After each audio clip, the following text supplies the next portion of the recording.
The Owls are now home against the Canisius Golden Griffins, a team that lost 7-2 last night to the Villanova Wildcats. That's an ECHA matchup. What do the Owls need to do if they want to beat this tough Canisius team that's been tailing off a little bit lately?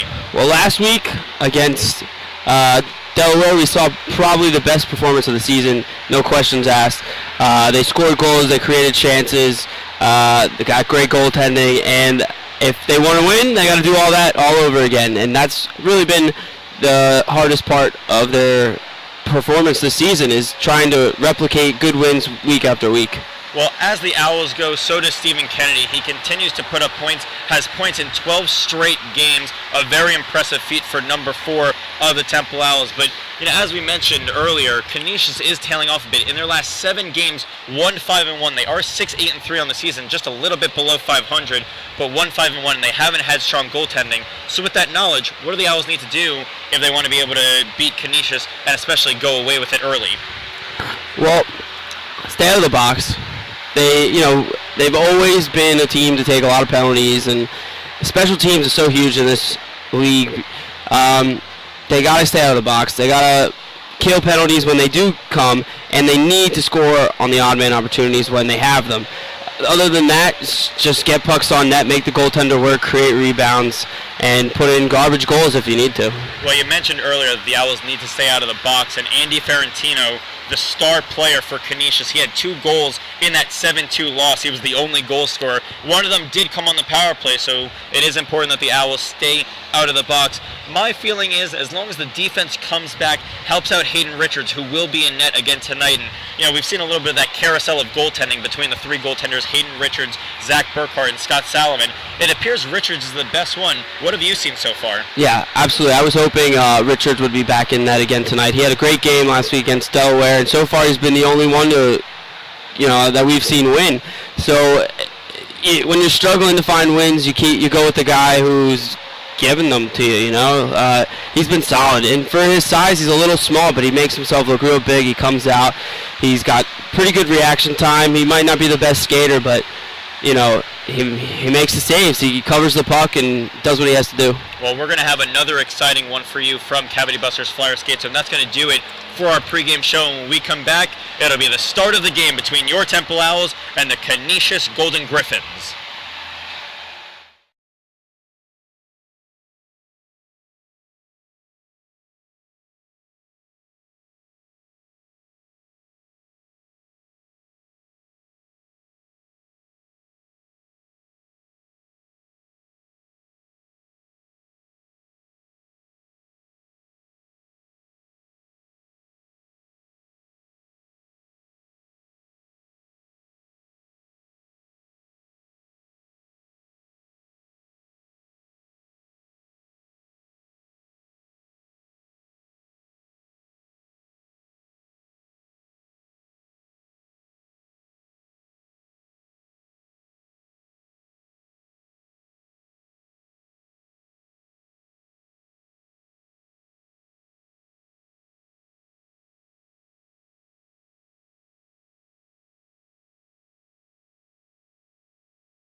Good afternoon and welcome back to Cavity Busters Flyers Skate Zone. Today's matchup is between your Canisius Griffs and your Temple Owls. In goal for the Griffs is number 35, Alvin Dow. Number 4 at left defense, Brandon Cuzno. Number 20 at right defense, Preston Mackert. Number 12 at left wing, Andrew Ferrantino. Number 25 at right wing, Jess Hackett. And at center, number 15, Patrick Hurtubise. And now for your Temple Owls, we have number 1 in goal, Hayden Richards. Number 20 at left defense, Patrick Hanrahan. Number 22 at right defense, Matt Kulikowski. Number 13 at left wing, Devin Thomas. Number 7 at right wing, Dan Lucero. And at center, number 4, Steve Kennedy. Now please stand and remove your hats for the playing of the national anthem.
Once again, welcome back into Cavity Busters Flyer Skate Zone as the first period is about to be underway between the Owls and the Golden Griffins of Canisius, and they've had to travel quite a distance. This is one of the opponents that has really had to travel a lot. Typically the Owls play teams from Delaware, even from Philly. Pennsylvania.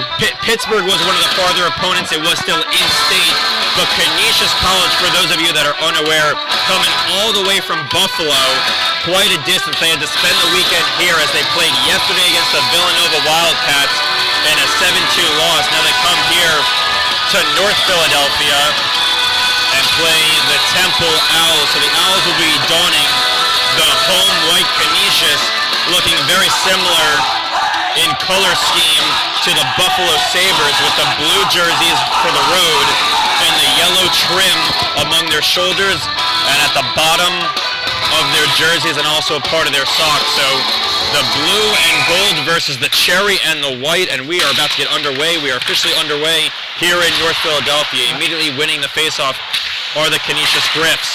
Back in their end, applying pressure is Stephen Kennedy. A weak turnover, almost pounced on, but it's Ferrantino. Got to watch out for him, number 12, just a stride too early there, as he was offside just 14 seconds into the contest. The Owls want to jump out real early here and get some good pressure going and try to create something early. Get on the board early is what they want to do. And they've struggled to do it a little bit, but it appears when they get on the board early, then that starts the rest of their game plan. As it's now Kulikowski, the assistant captain for the Owls, donning number 22, who had the puck. It's going to be thrown back into the Owls' end. He'll be the first one to touch up there. Still jostling for positioning here are Hackett and Kennedy. It's Hackett with the puck now. Brought back to the point, right shot point deflects out in front, hits the protective awning, and goes out of play. 19:16 remaining in the first period.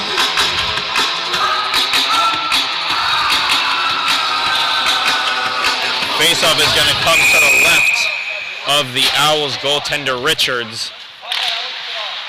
Won yet again by the Griffs, and then they're able to keep it in as the Owls try to clear it out of the zone. Canisius hard wrist shot on. Richards didn't know where it was. A lot of people jump up to deflect it out of area. Nice collision in front of the net there, but good initial save. Popped straight up in the air, didn't see where it was, but his teammates come in, defense swats it away. Now you were a high school goalie as well. What happened when you lost sight of the puck? What were you instructed to do? What you want to do is you want to get deep in your crease and fall. You want to fall. Pretend like you know where the puck is, and even if it's straight up in the air, just do anything to make it look like you've got the puck, and just protect that line, protect the goal line. Don't let anything by you. It's a tough situation. It appears to be a tough situation. Centering attempt, and they score! Oh no! Off the post! I thought it beat Richards. High blocker side, and now we're getting a goal horn for the road team. I am so shocked what's happening down below. A lot of confusion down there. So no goal obviously can't be reviewed. Looks like another centering attempt, and that one's put home. So finally we get a goal. It's by Brandon Bork. His 11th of the season. Number 21 puts it home. And on top are the Canisius Golden Griffs. What a last couple of minutes there. A lot of confusion on the ice, and I think that led to the goal there. That first one looked like it went bar down, but it must not have crossed the line to the referee's side. He was right on it, but it doesn't matter as they find a way to put one in. They did, and it was Borg, his 11th on the season. Now Krulikowski has something to say about that as he handmans it forward. For Nacero, he misses the net. Kennedy tried to keep it in. It was ultimately Hanrahan keeping it in. They're at the far board side. Kennedy gets it out of midair, doesn't play with a high stick, so they can continue to play on. Nacero behind the cage trying to find his line mate Kennedy. Those two are lethal along the goal line. Shot by Nacero trying to fool Dow, the goaltender for Canisius. By number 21, Brandon Ford, unassisted. Time of the goal, 1:33. So Kennedy with the puck at center ice. Krulikowski now with it. It's been a long shift for him. Hanrahan gets absolutely demolished there. Rare to see the big defenseman go down. Fortunate for him, he gets back up quickly. It was Canisuis with the hit. Now Krulikowski is in the beginning line. He's a powerful defenseman too. Misses the net, with a snapshot. Krulikowski with a nice hit to stay on his feet and still take the puck into the zone. And now it's Lombardi with 1-2. Both of them LaSalle prep guys. Looks like we're going to get some big hitting early in this game. And it's both teams are relatively big. You're seeing Lombardi, Krulikowski, Hanrahan for the Owls. And then you're going to see Hackett, Ferratino, and Bork for Canisius. Puck came into the end. McKenney keeps it in. Vasilev trying to find deflection out in front. But coming up with it is Dow. I think McKenney was a stride too slow, otherwise he would have been able to deflect it past the goaltender. That one was right in our eyesight, and the goalie made an incredible reaction save. The puck definitely hit something out in front, but he was quick with the glove to snag it out of the air and keep his team on top. And that's their backup goalie, Dow. Typically their starter is going to be a different player, so Dow coming in for relief. But it's Lombardi getting hooked here. Don't believe there's any call, so getting it out of harm's way is Ferratino. 15's open in the slot. Oh. And we have to keep in mind 15, Herbatice. The captain. He is a very good player for this Canisius team. 16:34 to go in the first period. And then that's going to be a boarding call. Is getting hemmed in tough. Wes Powell took a really big check. Fortunate that he gets up on his own power. And then Lombardi very angrily goes down, still sliding a bit on the ice, but the Owls are going to go to their first power play, and they've been pretty lethal on the power play as of late. Absolutely. You know, they got an early opportunity to keep themselves in this game, and they got to take advantage here. Something that they were pretty good at last week against Delaware. It all depends whether they come out and they can actually move with each other and find each other. A lot of the times the Temple team likes to stand around waiting for someone else to get open when So the penalty is assessed to Hackett. The puck is dropped at center ice. I'm not sure what the reasoning for that was. I think we'll get an explanation later. Because certainly after a penalty, it always comes into the defensive zone of the team that committed the penalty. So very surprising there, but the Owls are on the power play. A little over 16 minutes remaining in the first period. They trail 1-0. Centering attempt looking for Krulikowski. It was Kennedy trying to find Krulikowski. Unsuccessful there, so bringing it all the way back is Hanrahan, the first one to touch up. He's going to slow down the pace a bit, wait for his guys to get set up. It's the right idea, though, behind the net. Try to go back door. A lot of goalies most of the time think you're going to go keep following around the net, but it's a good idea. Puck comes out in front, pinballs, and Dow couldn't locate it. It comes back to the point. Hanrahan can't keep it in. His head raises to the rafters for a second because he was not pleased that he wasn't able to keep that one in. And then it's Kennedy looking to pass it to Krulikowski. Unsuccessful, so a very slow start for this Temple Owls team. A minute remaining to the power play. Hackett is in the box right now. So Hanrahan with the puck, slowing down play, finds Thomas. Thomas can't find that one, but it's going to be Kennedy to pick it up. He is lethal. Kennedy's shot doesn't get through. Nacero trying to follow his own shot. Now Hanrahan gets his skates out in front of that one, kept it in momentarily until it's skied all the way down into the Owls' end. 38 seconds remaining on the power play. Not a good start to the man advantage. 14:55 remaining in the first period. 3 shots apiece. Owls able to gain the red line some more. It's Malinese. He's going to curl back. He's at the right face-off dot now, closer to along the goal line. Finds it at the point. Is Dumbach. Dumbach tees up a shot, and Dow gets hit out in front. A little bit of pushing and shoving, but nothing more than that. 17 seconds remaining to the Owls' power play. 14:39 remaining in the first period. Dow's a pretty big kid. It looks like he's seeing the puck pretty well. Not really creating too much traffic in front of him, which, you know, it's not hard to get the puck. It's not easy to get the puck through the goalie when you can see every shot. And Dow is listed at 6'1", 210 pounds. That's a big guy, especially at the ACHA level, born in New York, New York. Still 4 seconds remaining to the Owls power play. It's most likely going to be killed as Dumbach tees up a howitzer, but Dow gets over in time. So back to even strength we are. Owls 0 for 1 on the power play. 14:15 remaining in the first frame. Dumbach gets his pocket picked. It's been a theme all season that the Owls turn it over in their defensive zone and don't help out their goalie. Centering attempt isn't put home by Canisius, as now it's the Owls hemmed into their own end. Just under 14 minutes remaining in the first period. Fuchs laying out a big check, the Long Island native doing everything he can. He gets the puck free. Good play by him as he was still jostling back and forth, throwing a couple shoves. The first-year man for the Owls, Fuchs, has been a very good player for this Temple Owls team. As McKenney gives chase here, it's going to be brought back toward neutral ice. Kumpf with the puck, finds Malinese, who's going to go off for a line change and is going to be replaced by number 11, Joey Powell, who's getting fourth-line minutes, so he's played a lot of different minutes as number 11, Joey Powell. Puck isn't brought out of the end. It was Vasilev trying to clear it.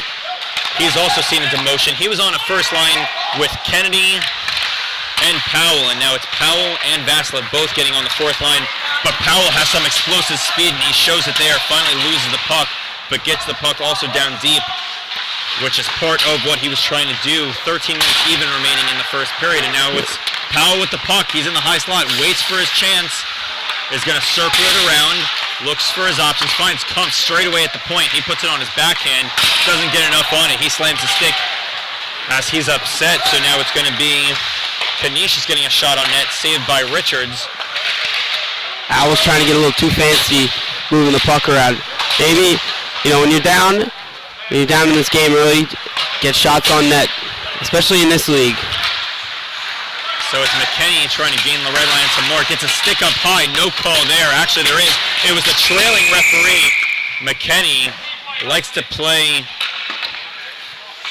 a little bit of a dirty game. Gets a stick way up high, and it was Hurtabice, the captain, number 15 for Canisius, who goes down. It's a high sticking call against McKenney. Clear as day. 12:20 remaining in the first period. A little quiet here as the life has been sucked out of Cavity Busters Flyer Skate Zone. Only a 2-minute penalty unfortunate it's only a 2-minute penalty, to be honest. Against McKenny, you got to stick up real high there. So Hanrahan has the puck in the defensive zone. A deflection out in front, and now it's Ferentino who throws his stick. I think he might have taken a slash. But Kennedy trying to find Nacero. He was leading a 2-on-2 break shorthanded. So a lot of injuries back and forth. Canisius had 2 players that were shaken up a little bit. Wanted to say though, good reaction save out in front by Richards. Man in front tipped it, but he built himself big and nothing was getting by him there. So it's the defenseman held, getting it forward for Hackett. Hackett, also a skilled forward for this team, is going to slow it down. He's at the right faceoff dot, gets it back to the point, shot on, doesn't get through as it hit Hanrahan out in front, 115 to the McKenny minor. Cross-ice feed, beautiful cross-ice feed. Hits heavy metal again. That's 2. That's 0 for 2 on those heavy metal shots that didn't beat the goaltender. And Nacero and Knocks a deflection out in front and doesn't beat Richards. Wow! But that one, now the net is off its mark. I don't even know what's happening. Whoa. I don't know what just happened there, but it looked like we had the initial, another shot off the crossbar, puck comes out to the zone. It looked like, the winger over here for Canisius had at least a good opportunity, a nice shot. It squeaked through Richards, but the Temple defense comes out and stops the puck on the goal line. How was that centering attempt not put home? Richards, I don't know. I think a defenseman had to have gotten his stick back, but we stay at 1-0. Owl's still on the penalty kill. Owl's very lucky. As Kennedy tries to get it out of the zone, he plays 5-on-5. He plays shorthanded, and of course he plays on the power play. But he's now going to go off for a line change and is replaced by number 18, Alex Kempinski. That puck's going to go all the way down for icing. Lombardi, the first one to the hash marks. 35 seconds remaining to the Canisius power play. But I'm still very stunned at that last sequence of events, Aaron. It's been an exciting first period, to say the least, so far. Yeah, and Dow has been impressive in net for Canisius. Goaltending has not been their strong suit. But the 6-1 goaltender from New York has been strong so far. So Owl's still shorthanded. You got to hope at some point this ice tilts a little bit towards the Owl side of the ice, and they get a few pucks bouncing around out in front, and hopefully one will go in. Centering attempt isn't put home because Lombardi's stick was in the lane. 20 seconds remaining to the Canisius power play. Nice poke. Getting the puck free is Powell. He's going to try and turn on the jet, slows it down, going to eat up more clock. Had Kempinski, didn't find him with a centering attempt. Powell, 1-2 play, still throwing back and forth. The referee is seeing this, but back in the Owl's end. A shot misses the net, hit the protective awning, and we're back to even strength now. A very physical affair here in North Philadelphia. Powell tried the backhand no-look pass, but couldn't connect with it. He had him streaking down for a breakaway. It would have taken some really nice pass, but he liked the effort. So nonetheless. The puck is in the Owls' end. Kennedy back out again. He continues to log a lot of minutes. He springs Nacero forward. Nacero has a step. He gets his... Oh, it wasn't actually Nacero's stick. It was the defenseman's stick who came out. Nacero just has that hard of a shot. You would hope so, but I think it was more the defenseman being a little lazy, didn't have 2 hands on a stick. Nacero trying to get it out of the air, unable to. So now it's Kennedy getting the puck down deep and playing it. There is Dow giving it to his defenseman. Kennedy is able to intercept that one. He's behind the net. The right-handed shot is going to survey his options, slows down right behind the cage. Looking for Lombardi, unsuccessful. So now a wholesale line change for Canisius. See, those are those plays that really hurt. You finally gain the zone. You finally have possession of the puck in the offensive zone, and you throw the puck away. That hurts. So Thomas gains the line. He has a 2-on-1, gets tripped up. No call there. I think he tripped over his own 2 feet more than anything else. So good no call. Dumbach to play here, number 21, the second-year man for the Temple Owls. 9:12 remaining in the first period. Owls still trail 1-0. Looking for the puck is Graham. I saw him a little bit before the game, before he put on his helmet. I think he's trying to go for a little Movember stash, so he's got the facial hair going. 8:56 remaining in the first period. How's yours coming along, Mike? Not as strong as his, I have to be honest. Graham's is a lot better than mine. But Dumbach now with the puck is going to throw it all the way down the ice. He takes a spill at the end of that play. But it's going to come deep into the Owls' end, and limping a little bit is Dumbach. He was slow to get up onto his own 2 feet. But now he's back up, hunched over a bit. But it's going to be a face-off deep in the Owls' end yet again. 8:41 remaining in the first period. Lombardi and Ferentino get their sticks up high. No call there. It's Devlin, the first-year man for the Owls, finding Kempinski. He has been a workhorse as he's galloping his way into the Canisius end. Gets ridden hard off the boards there. A tough check there out in front. It comes along the goal line, and the net comes off its mooring, so the play is whistled dead.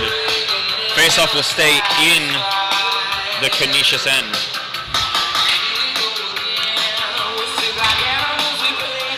Coming out for the Owls, Van Allen, Price, and Malinese. It's also another rookie line. They keep on changing up the rookie lines, but a lot of first-year men on this Temple team. That's why it was a little slow getting out of the gate originally for this Temple team, but it seems like they've got their footing back. Absolutely. As Price hits his man hard, and that's going to be a penalty. Might even be more than 2, as there was a big check given out there by Price. Skating to the bench for an extra man was the goaltender Dow, but he's going to go back on. He's going to go back onto the ice. That was one of our early keys to the game, is staying out of the box, and already with just over 10 minutes, 12 minutes gone, almost 12 minutes gone in this game. 3 penalties already, and looks like another potentially long day for this Owls special team. So Price is going to sit for 2 minutes. Again, I think a little fortunate it wasn't more. He's trying to plead his case and saying that last second the defenseman turned his back. He was trying to hit him from the side, which would have been a legal play. That's one of those plays that happen all the time like that, but referees are going to call it. You can't hit a guy from behind. It sucks even if he turns. It sucks if he turns, but... So Owls back to the PK. Both teams 0 for 1 on the power play so far. Canisius the first one to get the second man advantage of the game. Just under 8 minutes remaining in the first period. Canisius setting up in the Owls' end. Given over to the right faceoff dot. Getting his body in front of it. Who else? Captain Patrick Hanrahan, number 20. And that's why he gets a letter on his sweater. 7:40 remaining in the first period. Shot doesn't get through. It's Kennedy out in front. And he's going to try and gain some more time. It's Kennedy and Nacero. Might have a 2-on-1. And they're offside. Nacero a stride too fast. He is none too pleased. That one hurts. 7:29 remaining in the first period. Potentially very nice shorthanded opportunity coming from 2 of the hardest working players on the team. And they just go off sides. It just seems like... So far it hasn't been the Owls' day. I think that's the best way to describe it. But the game of inches is swinging one way. Plenty more time remaining. They're only down 1. And this Absolutely. Can't be a long game. Exactly. Long game. You can't get in your own head and think this game's done. It's just 1-0. Owls fortunate it's not more than 1-0. So far only 1-0. It's Bork, the lone goal scorer, who just turns over the puck. And an elbowing call against Jason Lombardi. It's going to be a 5-on-3 for a minute 16, and I think Canisius is ready to pounce. Now, would you want to call a timeout here? I know it's early, but you take 4 penalties. You've got a 5-on-3. Their third. The first one, it was a power play to Temple. This is their third penalty. Good call. Yes. Thank you. But still, regardless. 4 total penalties in the game. Owls a very big clear there. You're taking a bunch of penalties. You've got a 5-on-3. The team, I know it's early to take a timeout, but... We'll wait and see if it backfires. Aaron would have called a timeout if he was behind. I don't know if I would have called a timeout. I'm just saying, at a certain point, I would have thought about it. Absolutely. So Hackett gets it back to the point to Bork. Bork teeing up a shot, getting his blocker on it. Richards, he can be small, but that blocker saves the day yet again. Hackett curling back, finds Bork. Bork shot doesn't get through. It stays in the zone. When you're small, you've got to come out and attack the puck, and he's making himself a little bigger by coming out farther. So 35 seconds remaining to the 5-on-3. Comes back to Bork. Bork looking for a teammate. That would have been Canisuis. It's Hackett now with the puck. Kennedy trying to intercept. Bork with the shot.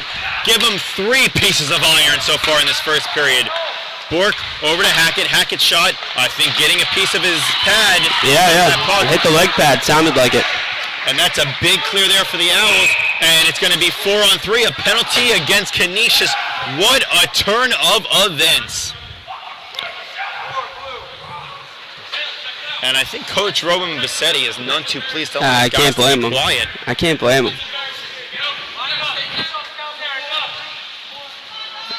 A lot of talking, a lot of chirping back and forth. And we're early here. Still it's 6:16 remaining. Yeah, we usually don't get this kind of action till the end of the third period, but So some 4-on-3 for 13 seconds. Canisius we're in for a good one this Sunday afternoon.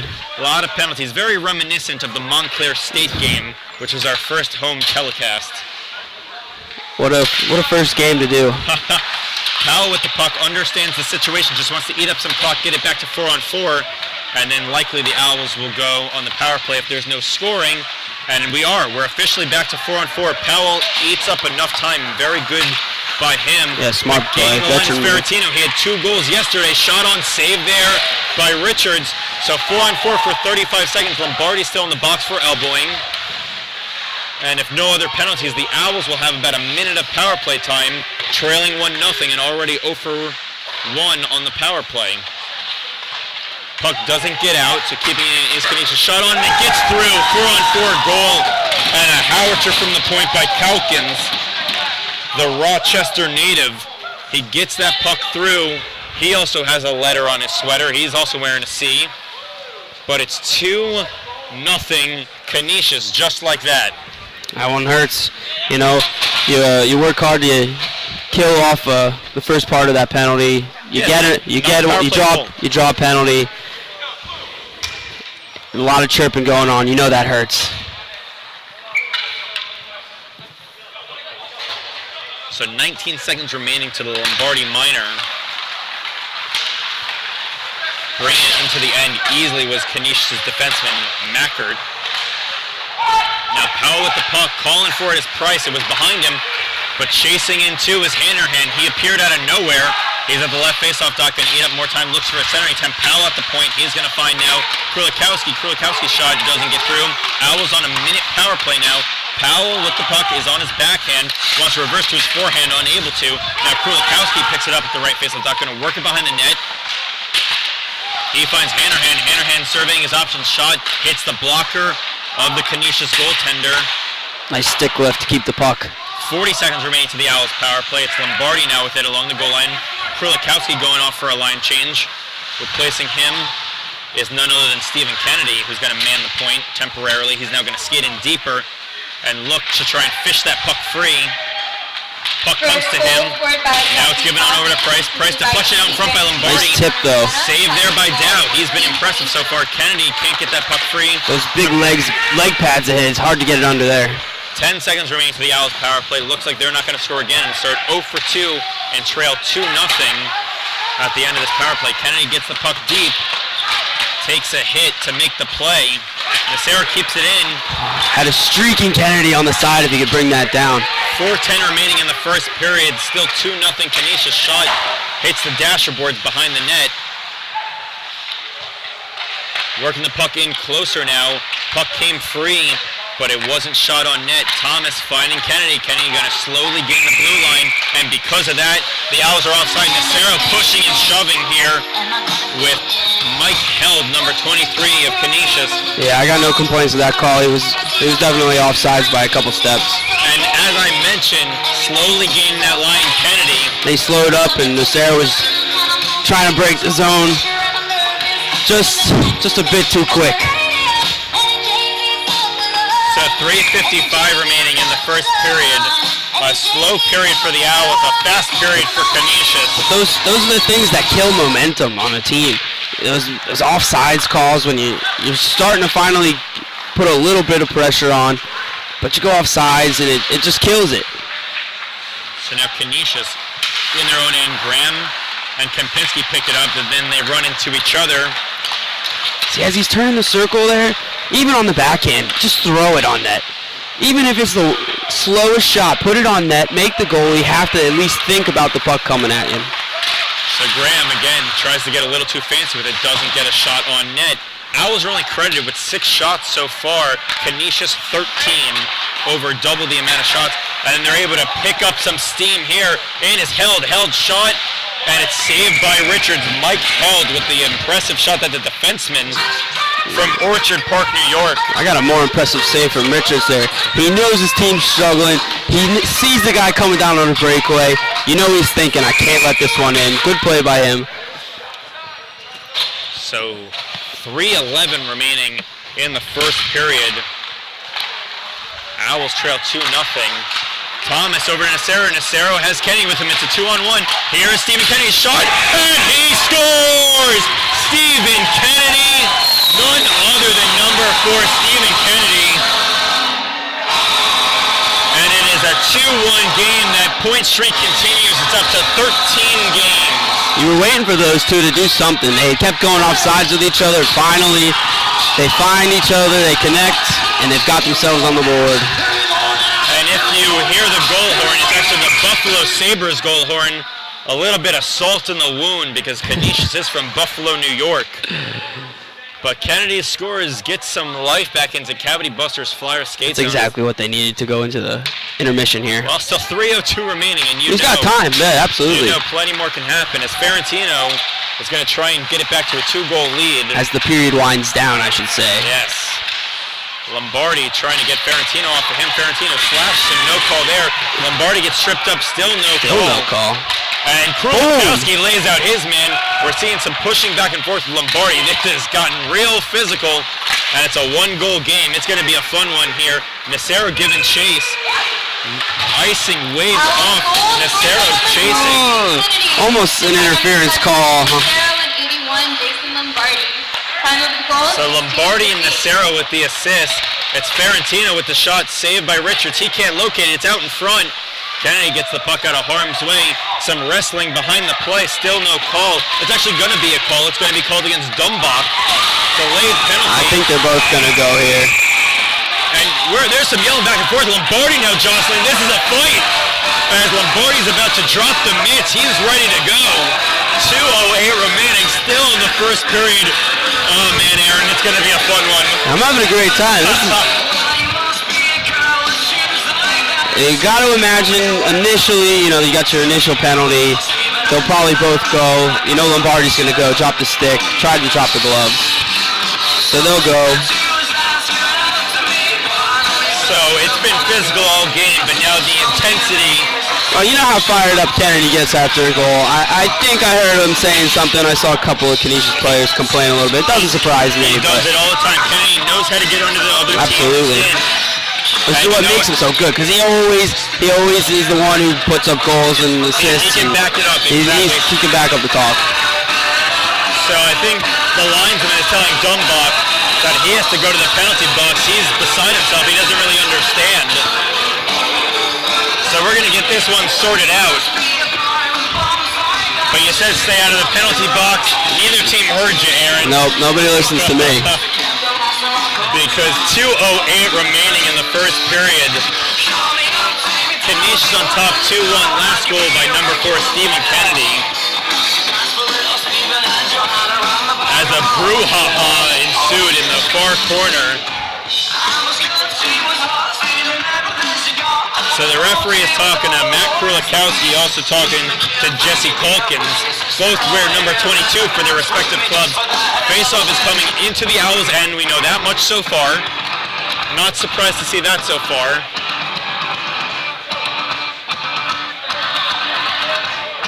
As we're still going to get it sorted out. Dan Nacero talking to the referee down below, just explaining his case. I don't think he's going to the penalty box. I think he's just saying, referee, hey, I think you missed one. Yeah, absolutely. I was going to say the same thing. I thought there was a missed interference call. So of all things, right now on the scoreboard, okay, we got it situated. Lombardi, coincidentals in the net. It's going to go 5-on-4, so an extra penalty assessed. There are a total of 3 penalties, 2 of them coincidental, so they're going to be wiped off. Ferentino, and I believe it's going to be Lombardi, they're going to cancel each other out, and then it's going to be Dumbach's original minor that is going to stay on the board. 5-on-4 Canisius, 2:08 remaining. I think we sorted that one out. I think you've got it right, yeah. Okay, they finally get it off the board, so it's going to be Dumbach is going to sit for 2. Lombardi has to sit for 2 as well, but it's a coincidental. Meaning they'll need a whistle to come out, which with 8 seconds remaining. Yeah, that's effectively his period. Yeah.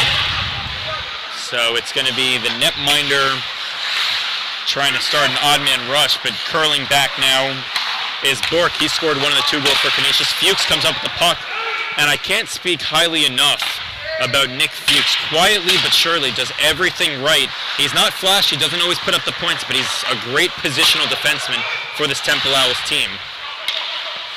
It's Heasley now working it behind the net. Keep in mind, Canisius on the power play, working it back to the point to Held. Back to Beasley, and Bork looking for it. Kennedy giving chase. Kennedy thinking about it. He understood he was short-handed, so he couldn't take that extra stride. Shot on. Easy save there by Richards. He's just going to swallow that one up and freeze the puck. 1:21 remaining in this exciting, electrifying first period.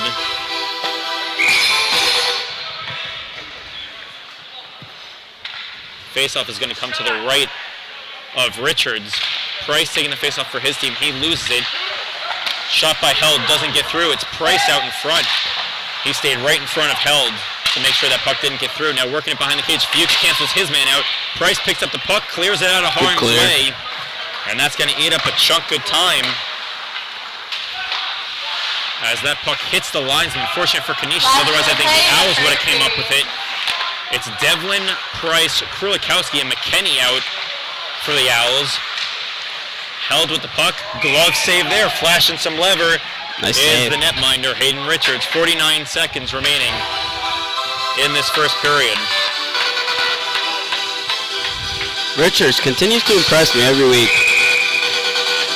Just when you think he might make a mistake or he's just too small to get over. Somehow the puck stays out of the net. That's for sure. So 45 seconds remaining in the first period. Owls still short-handed. Given a slash is McKenney. No call there. Very surprising with the way they've called penalties so far. And now McKenney gets tripped up.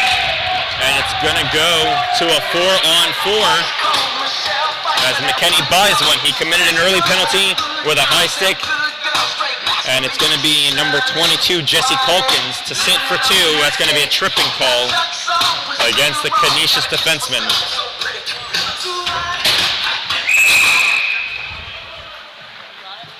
So a little bit of open ice hockey.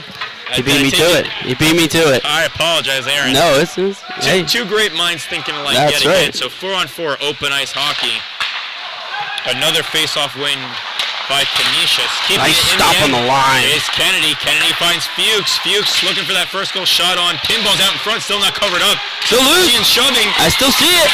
And McKenna tries to poke it home, and finally it's blown dead as Kennedy has a couple extra words.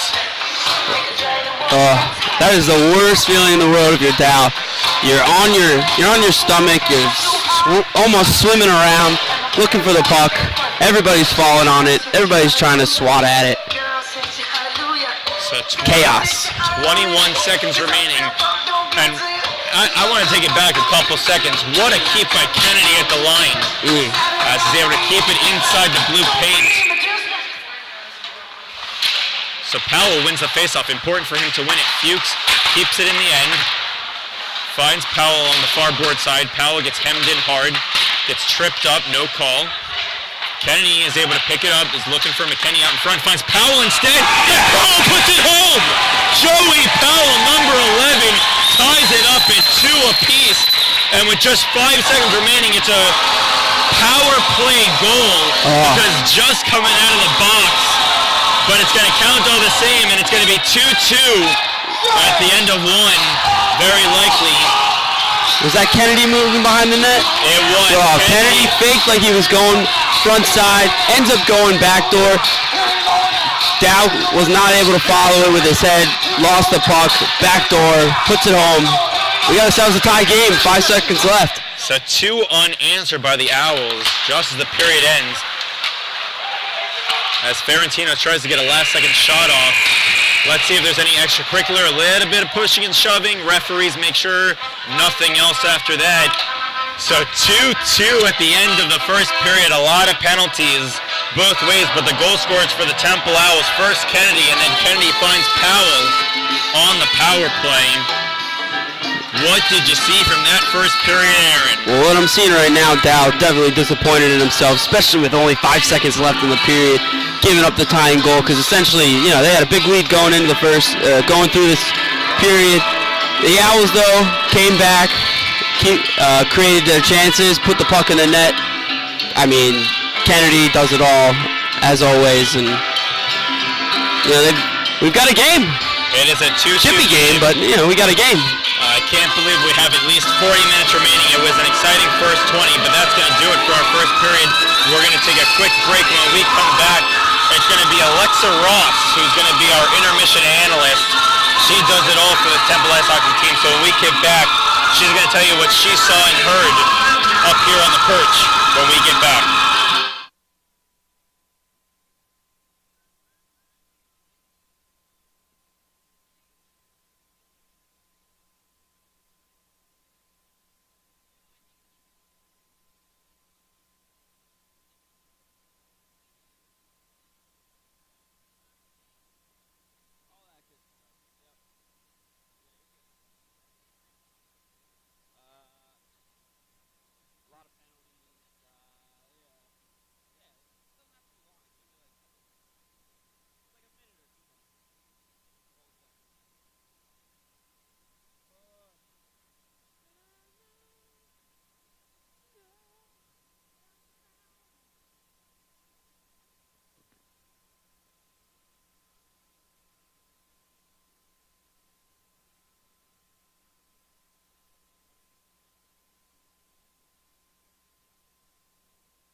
All right, we're in here in the first intermission report with Alexa Ross. Alexa, well, first off, welcome. This is your first one. What did you see in that period? Well, Aaron, I saw a really exciting first period. It was really physical, lots of shots taken by both teams, and I think that it's going to be shaping up to be a really exciting game. It's been a very exciting game. A lot of penalties, a lot of chirping, a lot of fighting back and forth, but exciting. We got 2 goals apiece. What do you think for the next period? What do you want to see the Owls do? I definitely think we need to play stronger in power plays. We need to win face-offs, and I think that by being able to do that, we can change that 2-2 score and really bring it home tonight. We could use a win tonight. All right, Alexa, thank you. Thank you, Aaron. The Zamponis just finishing up the ice, and we'll be right back with the second period. Don't go anywhere.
Welcome back in for some second period action. A quick note to make is that there is a different goaltender in net for Canisius. Don't know if there was an injury ultimately to Dow, but it's now Brett Gilmore, who has played a total of 65 minutes, just 5 minutes over an entire game. And he is in net now for Canisius, so he hasn't been broken in a ton, but it's a 2-2 game. Canisius wants to get on the board early to start this period. Richards was out of position quickly. The second goal scored at the end of the first 19:45 remaining in the first period, and you're getting to hear our public address announcer, Emily Kovich. Devin Thomas shot saved there by Gilmore, and she's letting you know that the goal was scored by the Owls with 5 seconds remaining by Joey Powell, assisted by Stephen Kennedy, who made a very impressive play to end that period and knot it up at 2. Yeah, Dow is sitting to the right of the Canisius bench with his hat on backwards. Looks like that's the last we'll see from him today. Yeah, so he's from New York, New York. Now we got a different goalie in net from Toronto, from the province of Ontario in Canada. Bringing the puck in is Canisius, getting the puck all the way into the near board side. It's Krulikowski, first one touch up there, finds Hannerhan. Hannerhan finds the end boards, and it's now kept in by Held. Held is all over the place, saved there by Richards, gets his right pad on it. Krulikowski to Nacero. Nacero isn't able to get enough on it, so it's turned over in neutral ice. 55 seconds played so far in the second period. Krulikowski in his own end gets hit by Bork. Bork's hemming him in, does a good job there to not take a penalty as well. Comes back to the point now where it's Walter. Walter finds Hazley, who then just gets the puck down deep. Struggling to get out of their end here. Kennedy finally gets enough on it, puts just enough mustard on it, and it comes back out into neutral ice. 18:42 remaining in the second period. Devin Thomas gets a piece of that one, slows down the trajectory of the puck. Hannerhan backhands it, looks for Kennedy. It's Held with the puck, and it has been all Canisius to start this period. Nacero is going to have to go out for a line change, and as you can see, he's coming to the left side of your circle. Kempinski gets knocked out, and it's the period yet again of the long change. So Krulikowski giving chase here, and it's waved off. That icing last second just waved off as Krulikowski wasn't fast enough. Kempinski gets hit hard. So keeping the puck now is Canisius. It has been all them. Getting tripped up is Krulikowski, no call there. 18 minutes even remaining in the second period. Some good no calls, I think, by the referees there. Some clean, little up, one of those hits. But no, nothing malicious. So it's kept in there by Nathan Smith. Yeah, Temple's still struggling to get out and just contain the puck. I think that's more of what it is. Turned over yet again, shot on, getting a piece of it is Richards. He then gets tripped up quickly. And then it finally comes out of the end. Mackert couldn't keep it in. You know, they're getting it at least out of the zone, but they can't get it past the red line. Finally they do, but issue is, well, that's an icing, so it's going to come back into the Owls' end. It was Krulikowski who ices the puck for the Temple Owls. Over 2.5 minutes played in this period, and man, it has been all Canisius Golden Griffins. Yeah, they knew that they had a real bad ending to the first period. They probably were fired up in the locker room by that. And that puck actually beat Richards. It was a weak shot. Richards is not sure how that one beat him. I think it was Matthew Madden who ultimately gets the goal. That'll fire him up even more. As it deflected off of Richards. Leading the celebration was number 14, Samuel Burkhart. So not sure if it was number 9, Matthew Madden, or number 14, Samuel Burkhart. But either way, Canisius back on top, 3-2, and it has really been all them this entire period. Played 2:40 so far in this period, 3-2 Canisius. As that puck is brought all the way into the Owls' end, it's iced. So you know what? The Owls finally get it in their offensive end. Now win a face-off and move the puck around. Get something on net here. This goalie coming in a little cold. You want to test him as soon as possible. So it's Price, Van Allen, and Malinese. Especially when the kids only played almost one full game the entire season so far. Some pushing back and forth. Malinese loses his footing against the cage. Get pucks on net. That's all you really want to do right now. Well, that's what they did right there. Save there by the goaltender once again, Gilmore.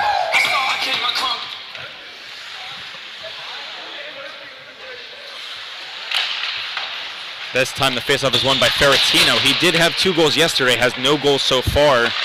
They lost yesterday's game 7-2 Villanova, but they're able to gain the line easily. It's Ferentino, loses it at his skates. He was left alone in the high slot. Malinese finally gets the puck free. It's Hackett now with the puck. Can't get it past Timothy Price. 14, Sam Burkhart. And it was Sam Burkhart with the goals. We're officially hearing it. Puck comes out in front into the high slot. First one to touch up now is Kumpf, number 9. He's leading a 3-on-2 charge. Finds Van Allen. Van Allen slowing down play. Shot doesn't get through. Now Van Allen with a shot misses the net. He's still searching for a goal. Number 25, Nick Van Allen. It's Hackett finally gaining the line. Malinese tries to cancel him out. 16:22 remaining in the second period. Some pushing and shoving. And that puck hits the ceiling and is going to stay in the Owls' end. But something to make a note of. Not as physical to start this period. I think both coaches told their teams, hey, tone it down because you know the opposition wants you to commit penalties. Yeah, both good wise words of wisdom by both head coaches, if that was what was said in the locker room. So far it appears that way, or both teams just said, you know what, we're sick of playing a man down. But another face-off win here. It's Burkhart. Shot doesn't get on, so now it's trying to be stuffed in, but unable to be. So it finally comes out of the blue paint. This Canisius team is really moving this period. Paisley was able to gain the line. Krulikowski loses the puck. He's able to get it back. He retrieves it in his own end. Gets it back out into neutral ice until it's thrown back in. Richards has to play it with his paddle. That game plan for Canisius is still dump the puck in. They know the Owls are struggling to get out of their own zone, and they're making it even more difficult by dumping it.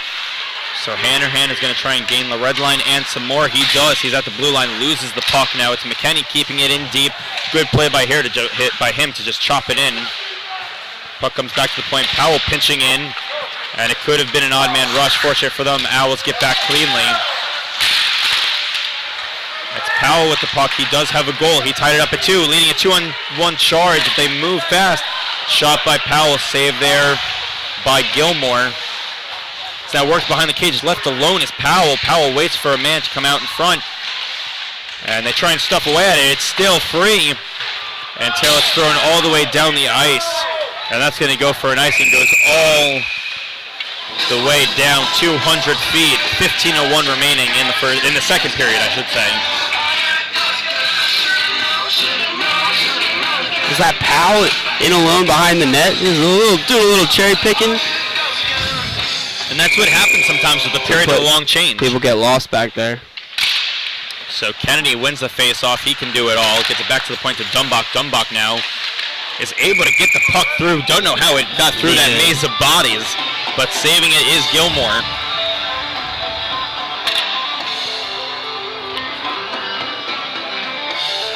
.54 remaining in the second period.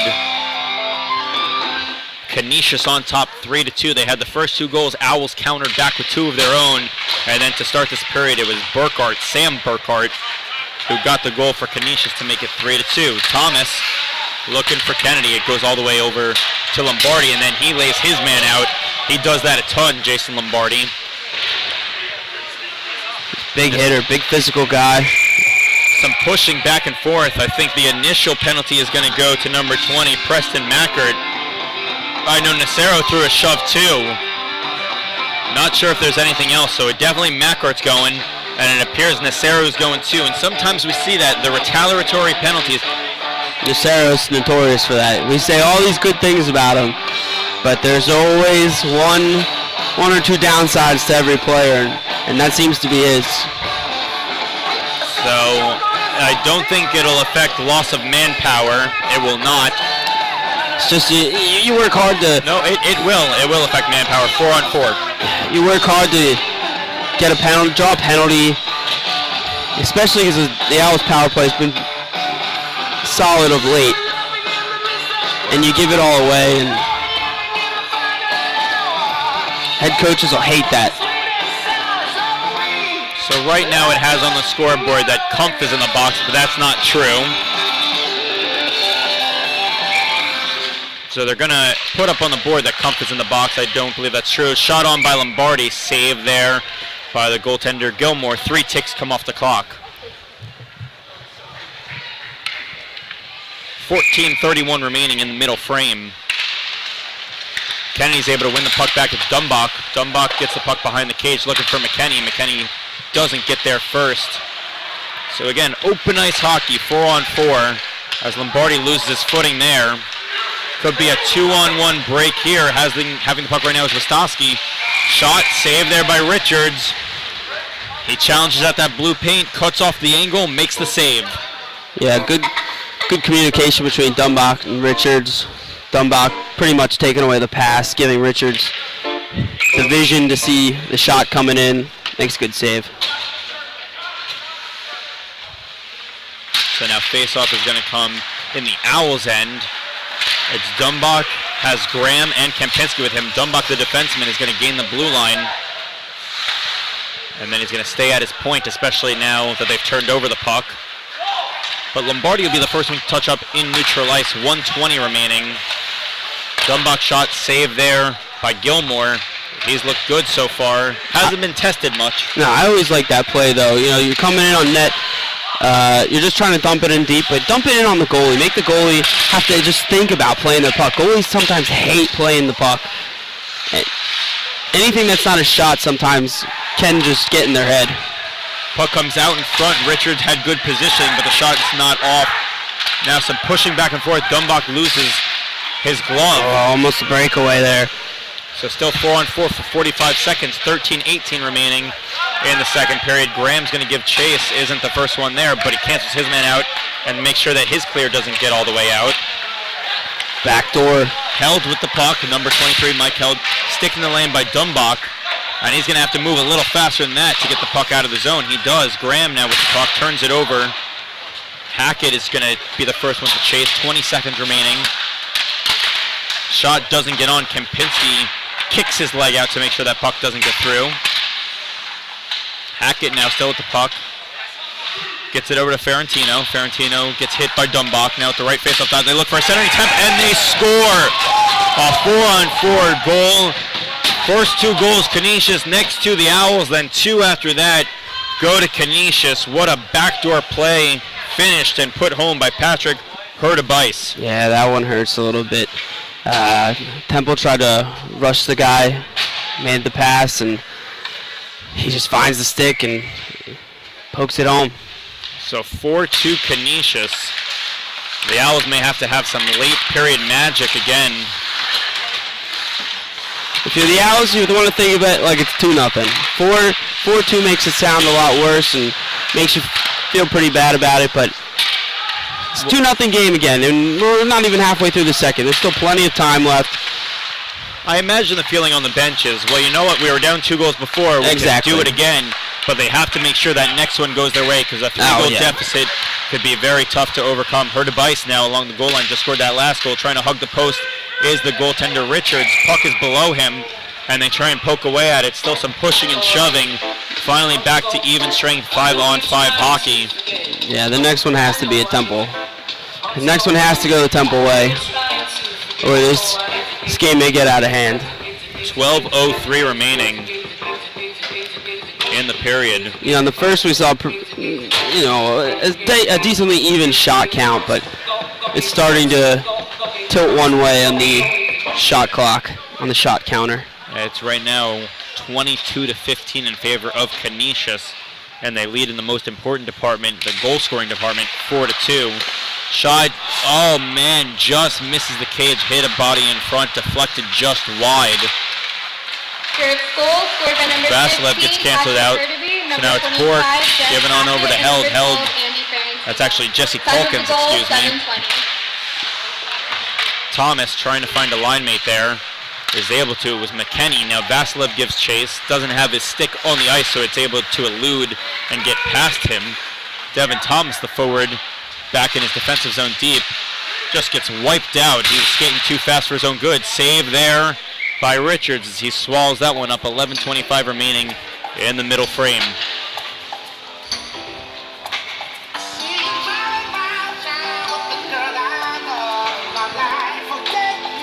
$11:25 remaining, and again, a little bit of that life has been sucked out again. Once it was a 1-goal game, Even when it was 3-2, it felt like Temple was still in it. 4-2 is another tough deficit to overcome. But nonetheless, if the Owls want to win, they have to overcome it. Here's Held with the puck, tees up a shot. Seeing it is ultimately the goaltender, Richards. And Nice he's glove. able to save it. Good, nice glove save through traffic.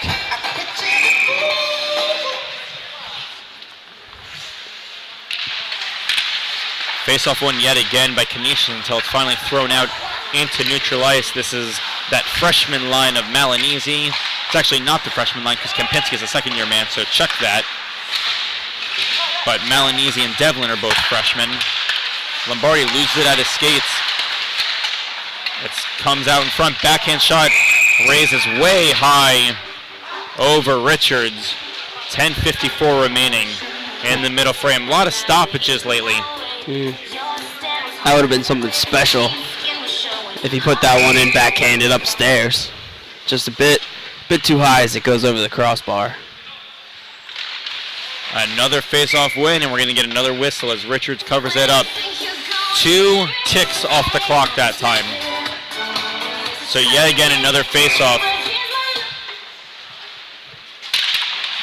And yet again, winning it is Canisius until it's finally kicked forward. It's Thomas picking up the puck. He has Nacero with him. Gumbach gets the puck down deep, 10:40 remaining in this period. Kennedy's going to be the first one to touch up there. He does. Loses it, though. Nacero tries to find him. He is able to. It's Kennedy behind the net. Centers it out in front. Gumbach tees up a shot. Deflects out in front. Some pushing and shoving. And Gilmore was just upset that there was some pushing and shoving. But Nacero was ultimately hit from behind, and that's why he fell into the goaltender. They're going to say the puck should come. Oh, no, there's going to be a penalty. I thought they were saying the puck should come out of the zone. Now, behind the play, Nacero was drawing back and forth with number 26, Zachary Grace. But Nacero's not going to fall for that one. Good. Draw a penalty. Get something going here. So the Owls are on the power play. Certainly for the Owls case. 15 shots on net. We're almost halfway through this game. Owls going to the man advantage yet again. It's Spencer Castleberry for hitting Nacero from behind. That's what started it. And this could give the Owls some life, but again, winning the draw is very important. They're not able to win that one, so eating up more clock are the Canisius Golden Griffins. Puck is given to Lombardi. He's going to reverse it around. Finds Hannerhan. 10:15 remaining in this middle frame. Kennedy with the puck. He's able to gain the red line. Looking for some more. He's able to.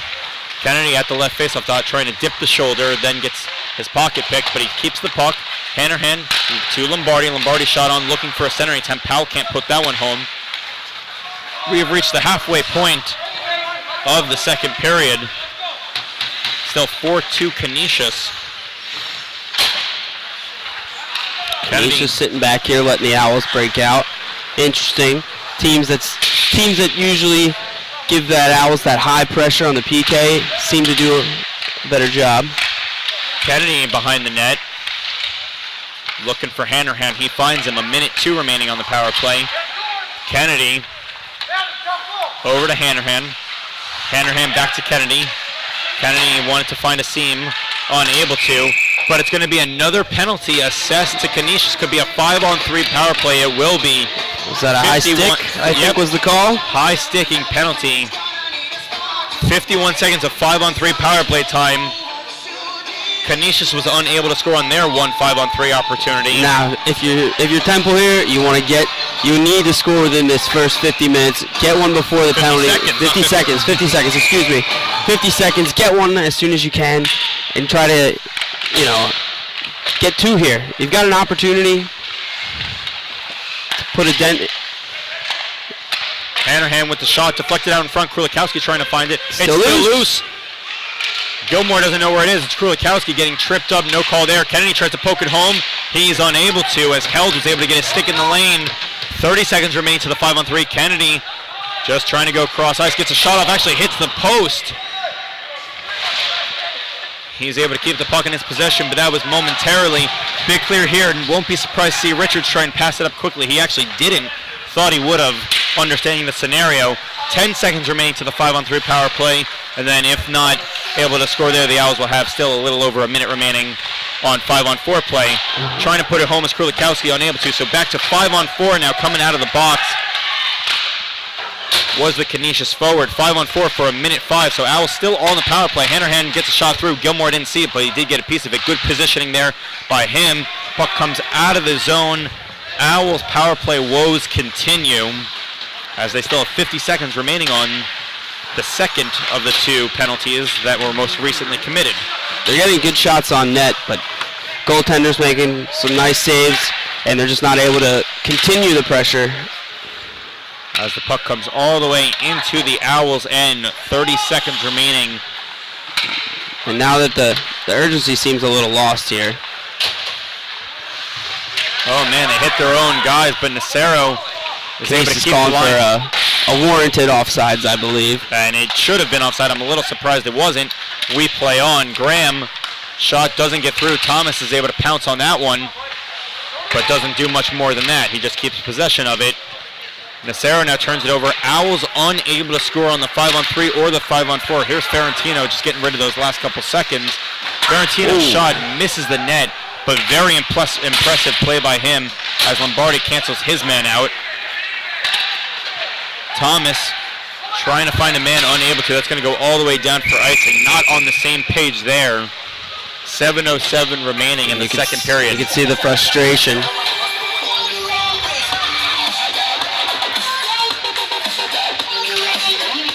Thomas patting his own chest, knowing that was his bad. Well, we'll see how bad it is, because if Canisius pounces here, it'll be double as bad, as Canisius gets their top unit out there at the point now. Giving chase was Nacero, wanted to poke it free. It's Calkins who gets hit by Graham. That's now Calkins still with the puck. Not a lot of pressure being applied by this defense of the Temple Owls. The energy just seems to be almost gone from the Temple team, you know. Even though they're only down by 2 goals, it's still a game, you know. Puck. You're just waiting for something to spark them or something to just, you know, make it get even worse than it is, even though it's not that bad. So a different unit out here for the Owls. Vasilev, Price, McKenney, your forwards, Hannerhan and Krulikowski, the defenseman. Krulikowski has a couple extra words for the referee. Not sure what for, I think just saying, hey, watch out for this 1 or 2 things that have been happening. But the puck hits the protective awning by the spectators. So it's going to stay in the Owls' end. 6:37 remaining in the second period. Hannerhan trying to get the puck out, unable to, so they're able to keep the line. Impressive here by Canisius. They have dominated this entire period from start to the current point, trying to get an outlet passes McKenney. He was banging his stick as he's able to stay on side, tries to throw it on toward Gilmore, but it was swept up by a defenseman. This one's going to go all the way down. Owls are going to have an offensive zone draw. 6:12 remaining in the second period.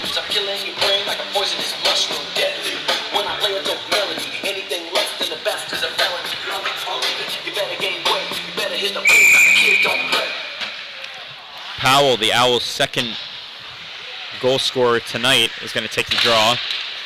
He's able to win it, kicks it behind him, and then it's ultimately turned over in a foot race here. Hannerhan wins it, then gets canceled out. No call there. Hannerhan doesn't understand why, and that's why he doesn't have a stick right now. His defenseman without a stick, he's finally able to gain it as Kennedy buys more time for him. Powell backhands it over to Nacero. Nacero loses it at his feet. And then he turns it back over. Nacero had open ice in front of him if he could bring that one down. So Calkins turns it over now to Krulikowski. Krulikowski looking for Nacero, who's trying to stay and keep the line. Kennedy isn't able to get the puck down deep. It's now Canisius who's going to get the puck down deep. And that unit that was out there has to stay out there for Canisius. And it's a tired unit right now with 5:32 remaining in the second period.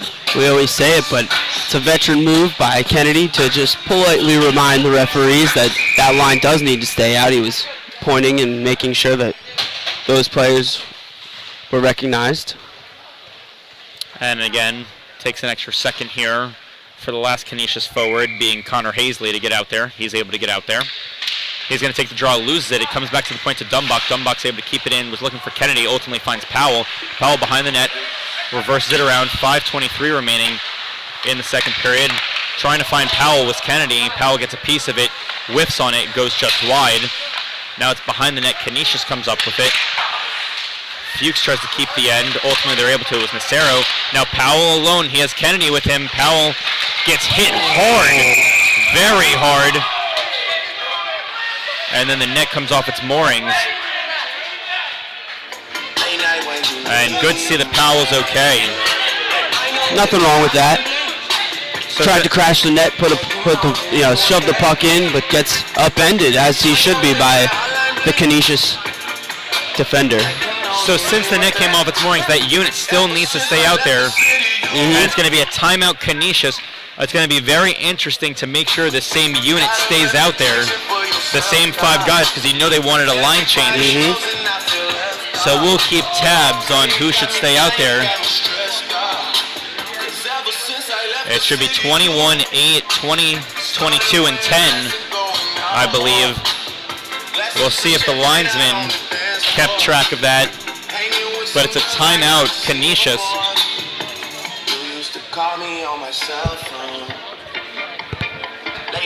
So it's also an important face-off for the an important timeout. It also is an important face-off, but an important timeout for the Owls because they're able to catch their breath a bit and just make sure that they can get at least one more goal going into intermission and say, okay, we're down 1. We just got to win the 3rd period, and at minimum, this is going to an extra session. Yeah, just like the end of the 1st period, they're gonna wanna find some way to get up on the board here. So I'm seeing an entirely different unit out there after the timeout for Canisius was exactly what I was fearful would happen. But it does happen nonetheless, and that's on the linesman to make sure that doesn't happen. I even see some smirking from the Canisius bench. They know they got away with one. Dumbach shot, high-rising shot. Now is that any kind of, would that technically be a penalty if the referees do catch that? Because that's on the linesman, just like when there's an icing. Yeah, sometimes a team tries to gain a competitive edge, and that's on the linesman. They have to make sure, so that is, while it is illegal, if the linesman doesn't catch it, there's no repercussions. Deflection out front, Kempinski can't put it home. He's going to try and find it, gets canceled out, gets hit hard. And he's going to skate back hard into the defensive end. But it's Fuchs now, and the intensity is really picked up out of nowhere. It was a little bit dead here, and suddenly the Owls have some life, it appears. That's worked behind the net. Devlin gets held a bit. No call. Thomas trying to find Devlin along the nearboard side. Getting tripped up is Devlin. Big check here by Kempinski. And there's some shoving back and forth. And it is going to be a penalty. And then a shot after the whistle by Canisius. And Kempinski's smiling a bit.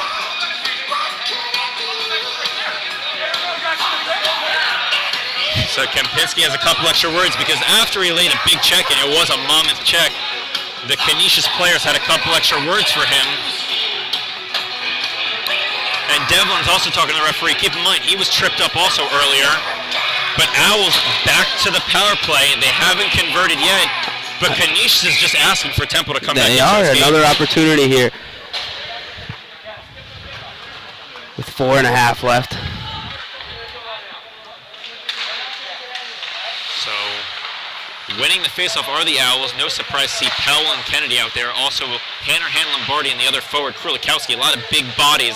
And they're looking for Krulikowski to ultimately be out in front when there's most likely a shot on net to clean up the garbage out in front. So Kennedy gets the puck free. Hanrahan, shot on deflection. It was Powell with the deflection. Krulikowski and Powell both out in front. Lombardi finding Kennedy. Kennedy along the goal line, trying to get it back to the point. Ultimately gets it to Powell because it was deflected. They're going to call a hand pass, and Powell feels like he played the puck with a stick. But it's a hand pass nonetheless. I think that's a tiny bit of a weak call from the referee behind the play. I mean, those kinds of things happen all the time, whether they close it a little bit or not. They're going to just say hand pass nonetheless. So not much arguing from Temple. Gaining the line with Kennedy. He's able to go cross ice. It's Lombardi looking for a deflection of Krulikowski out in front. And the Owls kept it in the end momentarily as they were able to get their bodies out in front of it, but 1:12 remaining to the power play as Hanrahan has the puck. And he's going to go cross ice looking for Nacero.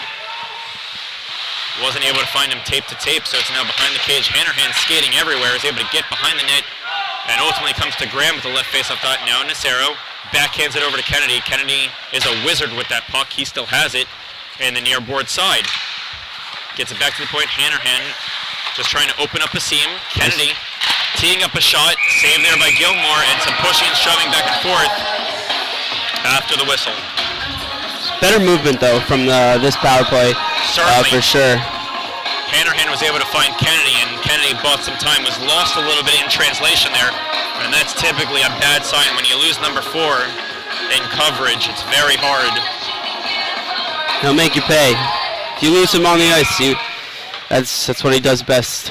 He does have 1 goal, 1 assist today, has extended his point streak to 13 games, but the Owls do trail 4-2 right now. It's Fuchs skating hard.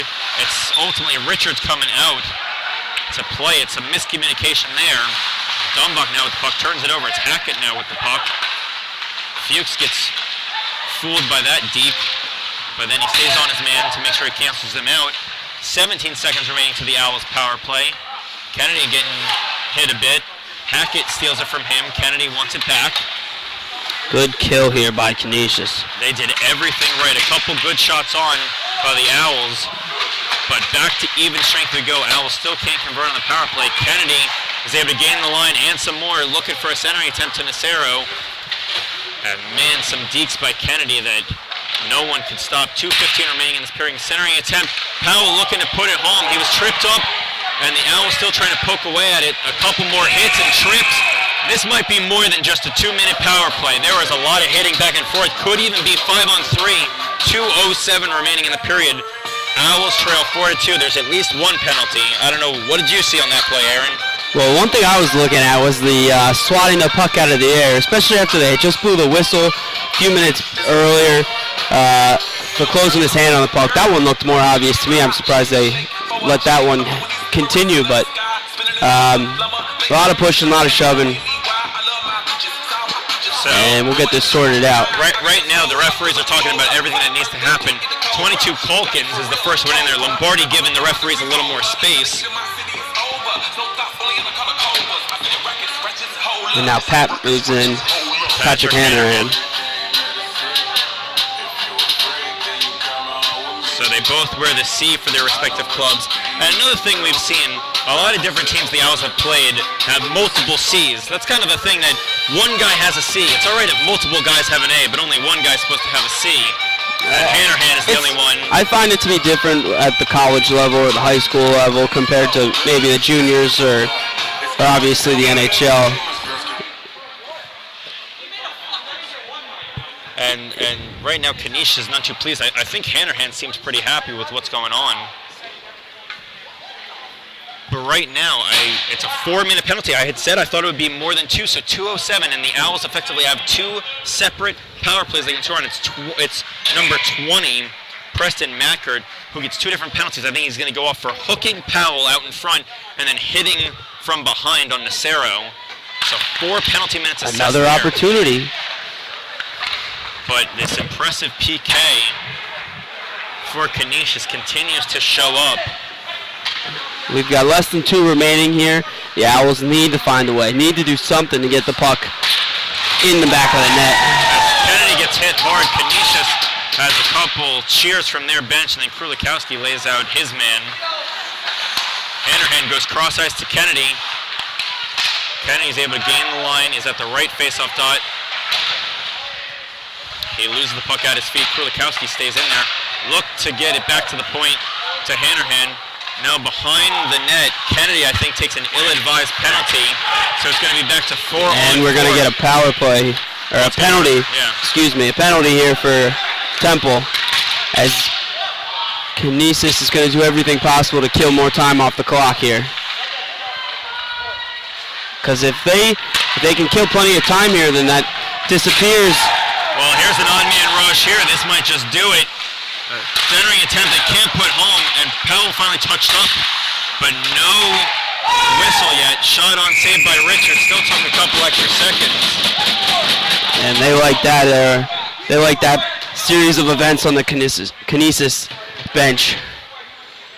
So 53 seconds remaining in the period, 4-on-4, and there's only 2:47 remaining.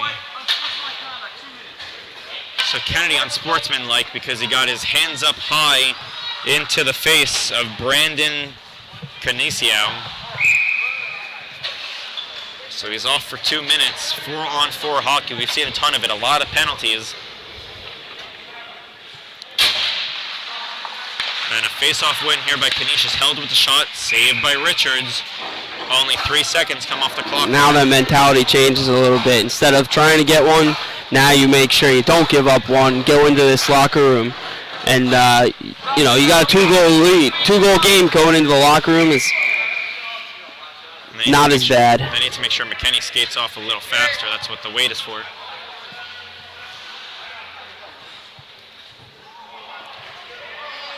So now tossed out of the faceoff dot is Ferrantino. He's going to be replaced by Hackett. Lost at Macero's feet ultimately, but it's Ferrantino with the puck. He uses the linesman as a screen there to disguise himself a bit. Shot by Held, deflected out in front, ultimately covered up by Richards. A couple more seconds come off the clock, 37 seconds remaining in the period.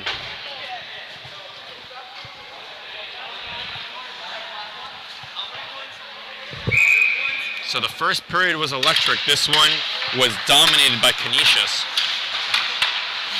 As we are still at 4-on-4, so the Owls can't afford to ice it. Ferrantino now has the puck. As Coach Rowan Bassetti, coach of the Temple Owls, is yelling and screaming from his bench right now. I don't blame him. His players are standing around. Held, looking for a deflection out in front. Lost in the paraphernalia. Doesn't get the shot off. 14 seconds remaining. Devlin trying to ride his man off. It's Hackett. Gets it back to the point. Ferrantino tees one up, deflected out in front. And what a save there by Devlin to get his stick out of harm's way. And then shot on, saved by Richards. Some pushing and shoving. And a lot of slashing, and now we're getting some punches back and forth. 2 seconds remaining in the period. Pandemonium here at the end of the second. Good thing Richards is keeping his team in it. Stops the puck. But man, Devlin just saved Richards' bacon right there. No, he did. Swats that out of the air. Good hand-eye coordination there. So just 2 seconds remaining. Good job of McKinney to tie up his man. And that's going to do it for the second period, a period dominated by Canisius. They did everything right. They did commit a couple penalties. That was one of the few things they did wrong, but their PK was strong. So the Canisius goaltenders meet up with each other, just happy to escape that period with all the penalties they committed. What did you see in that period, Aaron? A lot of penalties, as you just mentioned. A lot of back and forth, a lot of chippiness. Canisius definitely came out at the beginning of that period, firing on all cylinders. Temple looked dead. But realistically, it's a 2-goal game. It could be anybody's. Anybody could come out in the next period. The shots unofficially are pretty close to each other. We've got a little bit of carryover penalty time. And we should be in for a good ending here. Well, that's exactly what we have. You see the carryover time right now on your screen a little bit. It's 1:08 remaining to Kennedy and still a minute 54 remaining to the 4-minute double minor that was assessed ultimately to number 20, Preston Mackert. But that's going to do it for our second period of play. And when we come back, intermission analyst Alexa Ross will tell you what she heard and saw from that period when we get back.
And we are in here for the second intermission report with Alexa Ross.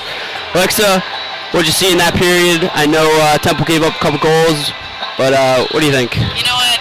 A very Canisius dominated period, and I think that a lot of that needs to be focused on our defense, and we need to pick it up. And they kind of were a little lifeless out there. And They did look lifeless. I'll give you that, 100%. 4 minutes left. The life came back a little bit after that Canisius timeout, but I really think that these guys need to get it together. A 2-goal deficit is not hard to come back from. No, not at all, especially from what we've seen lately. They've come back before from larger deficits. So with that being said, what do they do in this third and final period? The defense just needs to step it up. I really think that that's the biggest part, and maybe loosen up on the physicality a little bit, just so that way they stay alive. Yeah, well, we'll see about that. We know how chippy these games can get. Alexa, thank you, and that will do it for us as the Zamboni is once again finishing up resurfacing the ice. We've got third period Temple action coming your way in just a bit.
Welcome back into our third and final period here at Cavity Busters Flyer Skate Zone. Still 1:08 remaining to the Kennedy misconduct.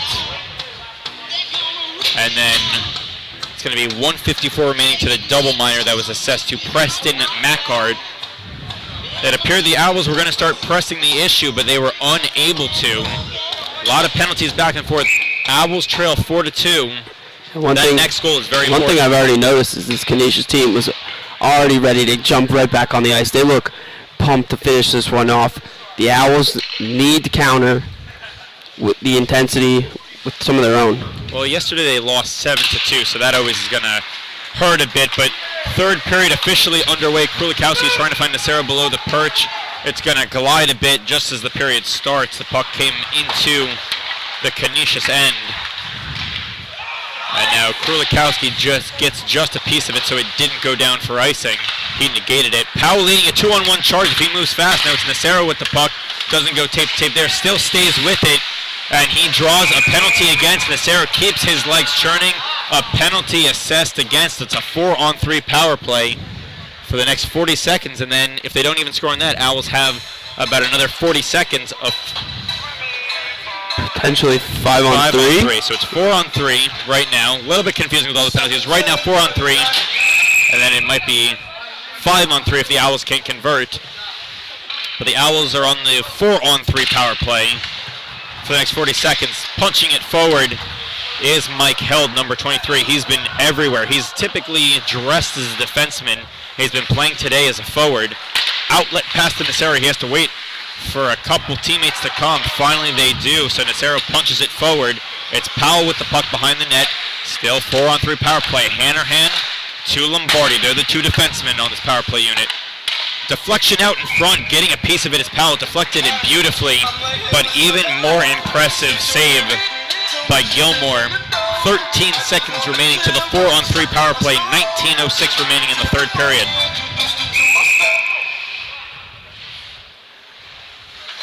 So Powell, the centerman here, wins it cleanly to Hanrahan. Now Lombardi had a man on him, had to give it back to Hanrahan. Hanrahan straight away walking the line. Fakes a shot, opens up a seam, finds Powell along the near board side. Powell at the right face-off dot, gets back to Hanrahan. Hanrahan tees up a shot, misses the net. Nobody in front to try to screen the goalie. He's got perfect vision. Now it's 5-on-3 for the next 35 seconds. Powell to Hanrahan.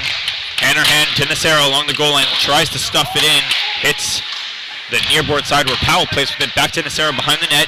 Back to Powell now. Powell tees up a shot, save there by Gilmore. It's Nacero still with the puck. 20 seconds remaining to the 5-on-3. Kennedy slowing the puck down a bit. Gets it back to Hanrahan. Hanrahan straight away tees up a shot, save there by Gilmore. Nacero couldn't clean up the garbage out in front.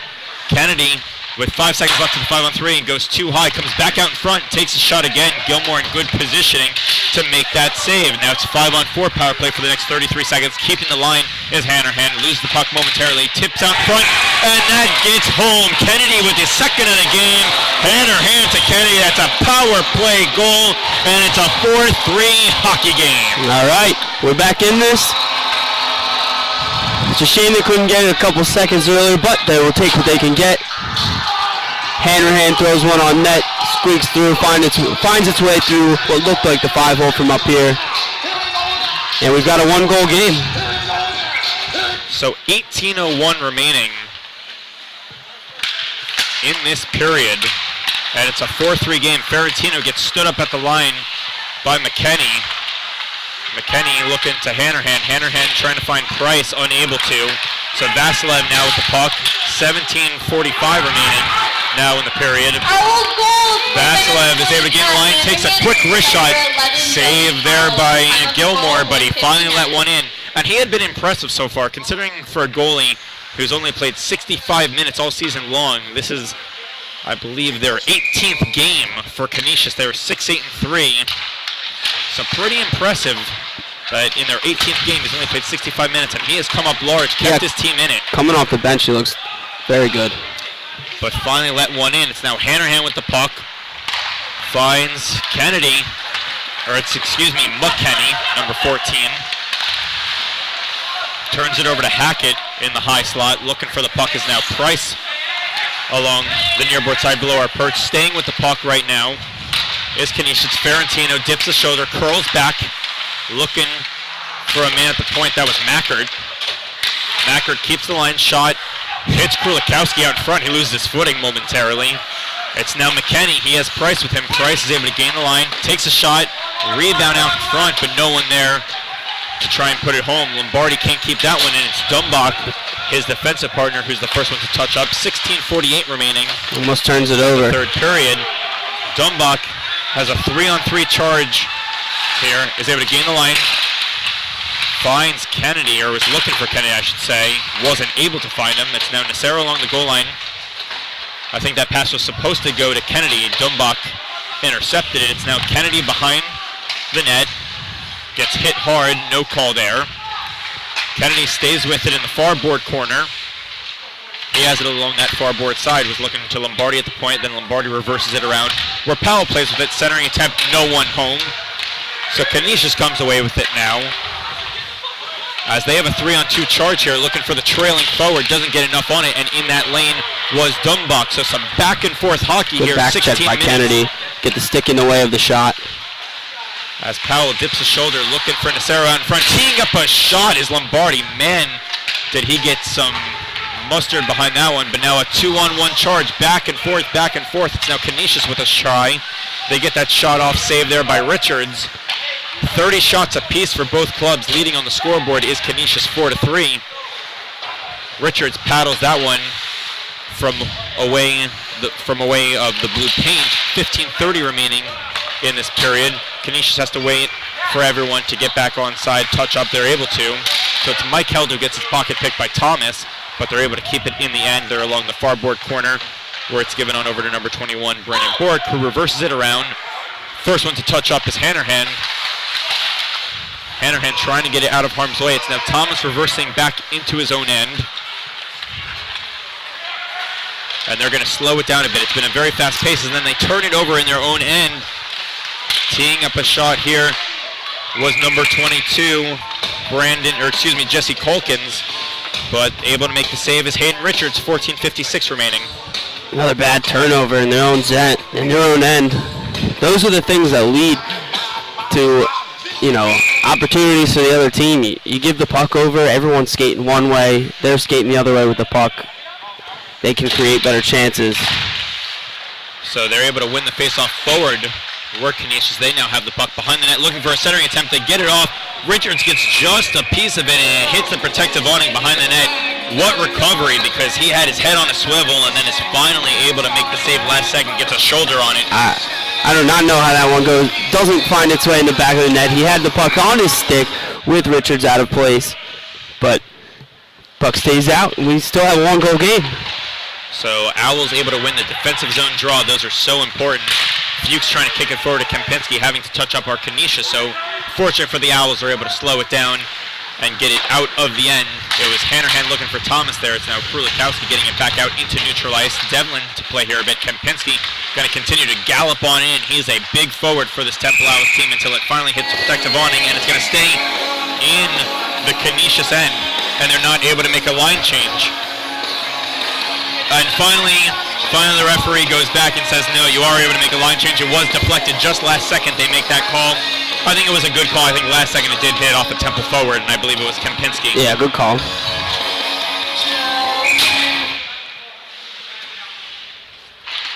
So Price loses another faceoff. It was Ferentino Nice who poke. kicks it forward. Hackett. It's a one-on-one. Finally joining him. It could have been a two-on-one, but he was canceled out. It's now in the far board corner. Vasilev finds it, reverses it around. McKenney's going to give chase, and he's going to continue to turn on the Jets. He skates real fast and real well. Justin McKenney, number 14, then hits his man hard. He's protecting the puck until Price can free that one. And then it's turned over where Hackett has it. Vasilev not able to keep it inside that blue paint. He's going to dump it down deep. Giving chase is Price. He's going to skate hard. So it stays in that end. This has been a tough fourth line to play against so far. Vasilev now has the puck, turns it over. Hackett gets a stick in the lane. Price back to his defenseman, Dumbach. Dumbach looking to go into Nacero. Nacero can't find that one tape-to-tape. It could lead to an odd man rush the opposite way. And it does just that. 2-on-1 change. and that puck didn't get through. Dumbach with a good save there. He did get his stick in the lane. 13-18 remaining. And Ferentino making a couple impressive moves. Goes to his backhand, can't get it on net. Vasilev, who's had a very long shift, reverses it around. Nacero's going to chase after it. He's going to skate real hard, and he just doesn't get there. He is none too pleased, and neither is the Temple bench. They thought Nacero beat it out. But that same unit for the Owls has to stay out. Maybe this is where Coach Rowan Bassetti uses his timeout, because it has been an extremely long shift for this unit. As Hanrahan smiles to the referee, Hanrahan stayed out there for an extra second. And Pat Hanrahan has refed with a couple of these guys as Richards is able to make that save. So he stayed out there for an extra second, pretending like he needed to be on the ice to drink his water/Gatorade. But then the referee says, get back on the bench. He's able to, gets back on it. And now they're able to make the line change as Richards covers up.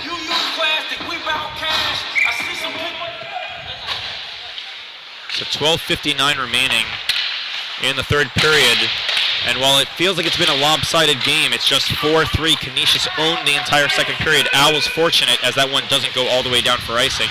Skating gingerly was the Canisius defender. But even though Canisius dominated the entire second period and that puck goes on net, Richards has to be careful, covers up. It's just the Owls trailing by one with 12:38 remaining in the third period.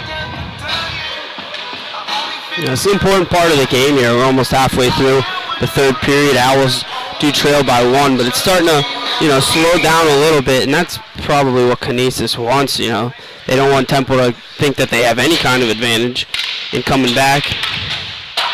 High rising shot misses the net. Nacero is going to chase after below our perch, lays out a check, and then it comes back into the Owls end. Lombardi, the first one to touch up there. Kennedy now has the puck. It's scary no-look pass. Could have came back to haunt him. It doesn't. Powell keeping it in the end, looking for a deflection. Making the save is Gilmore, and then he deflects it out of play. 12:15 remaining in the period.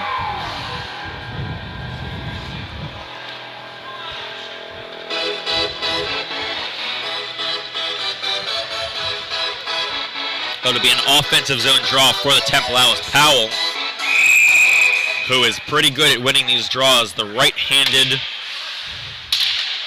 forward, is able to win it back. Finds Kennedy. Now it's Nacero out in front trying to chip away at it. Covering up is Gilmore. Some pushing and shoving a little bit after the whistle. To me, that looks like a design face-off. Kennedy ends up skating right where that puck was won to, puts it right on net, and Nacero's charging the net. That looks like some sort of design. Well, talking about charging the net, Nacero got in the face of Gilmore a bit afterwards. No call.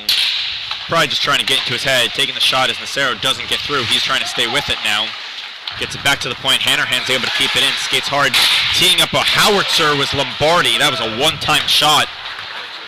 It's exactly what you needed to do, though. Put the puck on net, create a rebound, just nobody there. So Kennedy is now going to get it behind the net, and Powell's going to chase after it along the nearboard side. It came all the way there.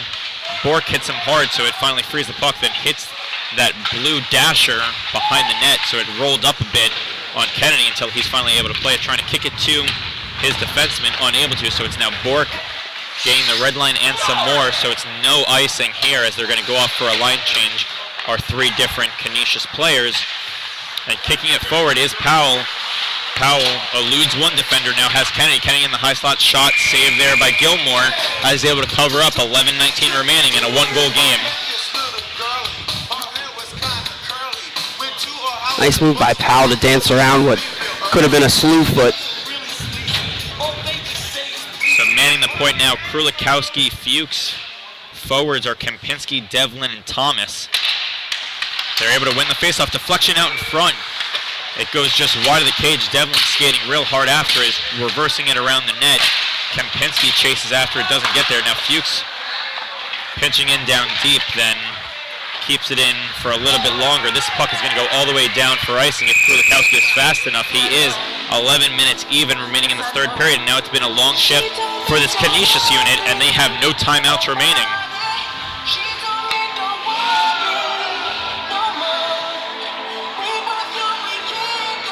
A little bit of chirping back and forth from Kempinski, and The Canisius defender. He's a very big man, and he's very strong. He's built. Anything they could do to find just a tiny edge to put them over here. So it's now Fuchs who was trying to find Kempinski. He loses his footing. Now it's brought back out into neutral ice and then into the Owls' end. Richards is able to cover that one up, as it was number 14, Samuel Burkhardt, who has a goal in the game, was bringing it in, but then loses possession of that puck as it slides right in to Richards' blue paint. He covers up. 10:40 remaining in the third and final frame. Face-off deep in the Owls' end. Another face-off win. That's been very good for the Owls in this period, winning face-offs, and they're right now winning this period in the goal-scoring department 1-0, but trail on the scoreboard 4-3. 10:30 remaining as McKenney tries to intercept that pass. Deflection out in front. Doesn't get on net. Then finally a poke that got on net, but hugging the post was Richards, so that puck didn't beat him. Dumbuck gets it below our perch. McKenney still giving chase. He turns on the afterburners, and he's going to stay on his man hard. Checks him real hard, and he's injured. He is most certainly injured. I really hope they don't give him a penalty, even though the man is hurt. But McKenney was skating real hard. Both skating very hard, but I thought that was clean all around. And McKenney is just skating off, I believe. A smart move. Just get out of there. Oh, I think McKenney is off. I'm hearing from the Temple bench. Okay, so McKenney just skated to the penalty box for no reason at all. He had said that there was a penalty against him. He told his teammates and the entire bench that there was a penalty against him, but he completely lied. I don't know. That's Justin McKenney for you. I have to be honest. He does that sometimes. So 5-on-5 hockey, and number 20. Preston Mackert was able to get back up onto his own 2 feet. Good to see that. I'm sure Canisius would have taken the penalty, though. I know they would have. So Malinese was able to keep the line momentarily, and then Hanrahan almost lost his man in coverage, was able to get just back and get it back out into neutral ice. 2-on-1. But getting his stick in the lane, Dumbuck, very impressive. He has really risen to the occasion this year, the second-year man for the Temple Owls, number 21. Yeah, Dumbuck's had a good game behind the play. So it's Hackett trying to lead an odd man rush. He springs his man forward. It's Ferratino, and saving the puck is Richards. 9:31 remaining in this exciting game. Canisius leading 4-3.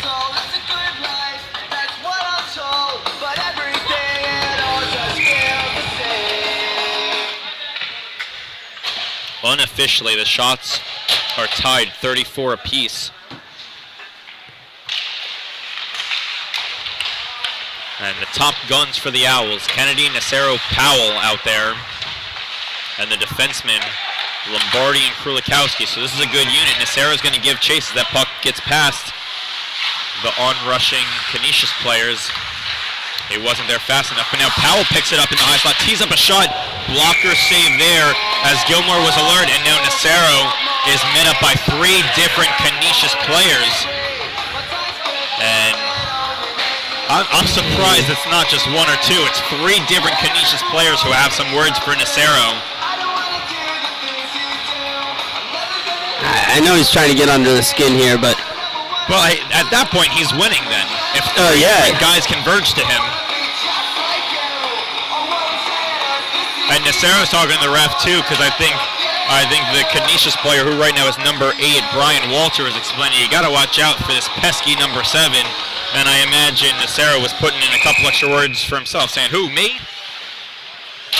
But nonetheless, even manpower, 9:09 remaining in a 1-goal game. Powell wins the faceoff, wins it forward, looking for it out in front. Was Nacero, he can't put it home. Now back to the point, Lombardi. Lombardi gets the shot off, and it deflects out in front. But it doesn't beat the goaltender. He had no idea where that was. So many bodies out in front. I think he got a piece of it, and that's why it didn't beat him. There's that pressure though you're looking for. You gotta keep that up as we're moving on here. Nacero has the puck, and he scores! Dan Nacero gets the puck, and he scores. The Nat himself, number 7, Dan Nacero, knocks it up at 4. Dan Nacero's like a little bee, and he just stung him right in the heart. All day they've been chirping back and forth with Nacero. And it's that peskiness that allows him to create that turnover, poke it home, tie the game. Oh, that one's going to hurt if you're a Canisius fan. 4-4, 8:44 remaining. Cavity Busters Flyer skate zone is alive and well again. Hackett now trying to press the issue, get this place quiet again. Richards makes the save, and now you see Canisius is trying to get some bodies out in front of Richards because they're saying, hey, if Nacero is going to get in front of our goaltender, we can do just the same. But it's 4-4 with 8:36 remaining. This one's going to be a fun one, Aaron. Oh, we've got 8.5 left of some quality and maybe some college more. hockey. Maybe some more. As I believe the Owls only have one overtime win on the season. I think it's safe to say we might see a couple more penalties left in this period. A couple more fighting words, I'm sure, from both sides. And that one overtime win was at Pittsburgh, where Jason Lombardi got the overtime goal. They did win in the shootout against Drexel. As Hackett finds Ferrantino. Ferrantino misses the net. He saw the yawning cage looking back at him and can't put it home. Ferrantino's got to hit the net there. Beautiful opportunity. Good movement. Temple was out of place. So now Lombardi trying to kick it forward, loses the puck. Another turnover. Hackett misses the net, and it just seems like Richards had no idea where that one was. Just kind of threw up his hands, hoping that he would get a piece of it, but it went just high of the net. Now Thomas is able to get it out into neutral ice, makes one too many dekes. Puck comes on net. Richards has to make that saves. That counts all the same. Whether it's a tough slap shot or just an easy little fling on net, you got to cover it up the same way. So that's a save there for Richards. 7:30 remaining in this third period, all knotted up at 4. McKenney gives chase. It's Walter now giving on over to his teammate, and it hits the dasher boards again. It seems to do that a ton, where it's hitting that blue area on the boards. The boards are very lively here at Cavity Busters skate zone. So it gets back to Mackert, who is looking for Madden there. Mackert to Madden was unsuccessful. Krulikowski wanted to get the puck deep, gets the puck back. Fortunate for him, is able to gain the blue paint and is going to have someone chase after it, and it's Vasilev, numbers 00. Mackert comes away with the puck, gets it back out into neutral ice now, is held. So held to Mackert. Mackert right now the right defenseman, typically is the left defenseman. That puck comes on net. Making the save is Richards. 6:39 remaining in this game, and it's all knotted up at 4.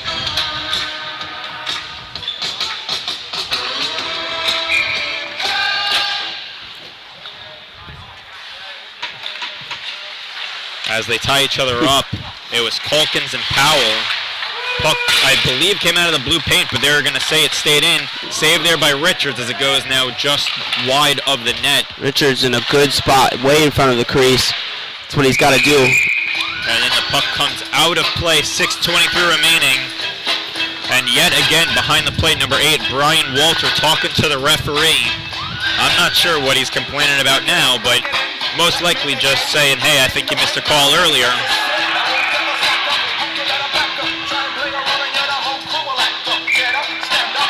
We've got a Temple timeout, it looks like. Okay, so the referee was misunderstanding what happened. It is a timeout. You heard some yelling from the bench, and the referee looked over to the Owls' coach, Rowan Bassetti, and said, okay, you don't need to yell, I got it. I was about to call the timeout. And Coach Rowan Bassetti, coach of the Temple Owls, just said, okay, I wanted to make sure you didn't drop the puck. So, fair on both sides. So now both teams have elected to use their lone timeout. What do you think the Owls are talking about on their bench right now? Well, one thing, keep their head cool. Keep their head cool. You know, they're underneath the skin. It's very obvious, especially after Nacero scoring that goal. You're in this game. You can win it. There's no question about it. The shots are tied. You had a bad second period, but the first and third periods have been good so far. Get pucks to the net. Play sound defense. Don't let anybody in behind you. Cover your man. The only thing Richards is thinking about is continuing to make saves. But they're in this. They can. No reason they couldn't take this game right here. And what do you think Canisius is saying, who on multiple occasions have been up 2? They went up 2-0 and went up 4-2. What are they talking about on their bench? We've been up before. We've scored on this goalie. We know we can win. they don't want to lose this game, you know. That would be tough to lose back-to-back games in Philadelphia, and that'll be a long trip back to Buffalo. Especially when they've dominated such portions of the game. So some miscommunication here. No Temple Owls converge on that puck, so it stays in. It's Calkins pouncing on it. 6:08 remaining in the period. Puck comes out in front, pinballs, until finally it comes to the far board side. Shot doesn't get on net. Staying with it is Calkins. He reverses it around. Dumbach stays on him. Shot on, save there by Richards, who was hugging the post. No one really helping. This Owls defense is not helping out Richards, who makes another save. Stop.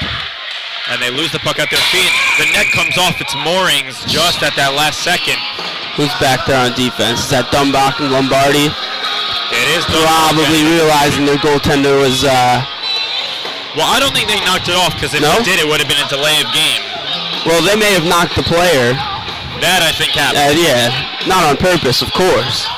Accidentally on purpose. Yes, that's a good way to describe it. So now it's the top guns yet again for the Owls. Hanrahan and Krulikowski, the defenseman. The forwards, Nacero, who scored the last goal. Powell and Kennedy. Oh, man, what a play by Nacero. Oh, he scores again. Dan Nacero with an impressive highlight reel move. Gets around the defender, and the Owls take their first lead of the game.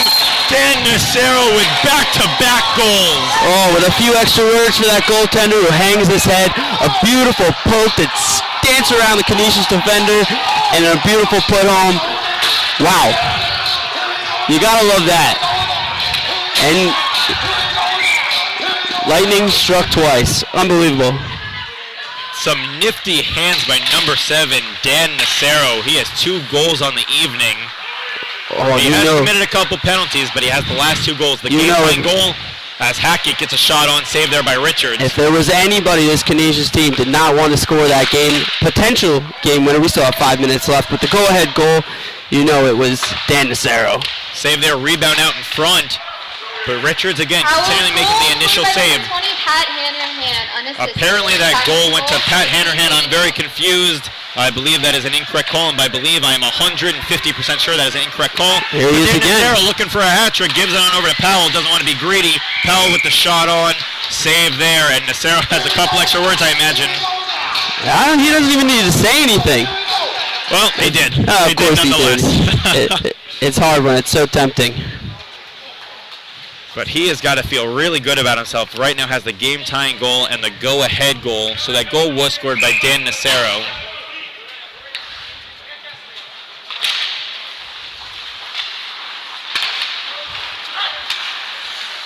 That's now below our perch. It was Bork playing with it a bit. Kempinski giving chase, still below our perch. Devlin punches it forward where Kempinski's going to play with it. Owls have to make sure they don't commit any ill-advised penalties here. Puck goes all the way down for icing. Be the worst thing they could do in the last 4.5 of this game is take a penalty. Whatever you do, stay out of the box. And again, this is the first time all game Owls were trailing the whole game. They are finally on top. They lead 5-4, under 5 minutes to play. That's what's going to make it hurt even more for the Canisius team, is not having Temple. Graham scores now. Graham at the right faceoff dot. That is 4 unanswered goals, and the Owls lead by 2. An incredible period. What a shot. And that has got to feel awful for Gilmore. He did everything in the first period that he came in relief, which was the second period. And then even the first 10 minutes of this period, he was on top of his game. But man, he has given back some weak ones. Graham tees up a shot and scores. Shot just looked like it surprised him a little bit. He is offsides. A good call by the referee as he was trying to jump the face off. Realizing that they're in a high-pressure situation here, down 2 with 4.5 left. So Eric Graham puts the Owls up by 2. I don't know what was said by Roman Bassetti, the coach of the Owls, during that timeout. That timeout makes him look like an absolute genius right now. It appears that way. As the We have Owls a are on goal top. correction on the Owls. Yeah, no kidding, we have a goal correction. It's going to be scored by number 7, Dan Nacero. He puts the team up by 2. Or excuse me, he put the team up by 1, and now they're up by 2 And the as Owls' Graham first scored. goal scored by number 28, Pat Devlin, number 12, Eric Graham, and number 18. And that's going to be called an intentional offside against Canisius, and they are none too happy. It's going to come all the way in, and Kempinski takes a check after the play. It's going to be a chippy one, as Canisius just wants to brawl. They think maybe they'll win at that.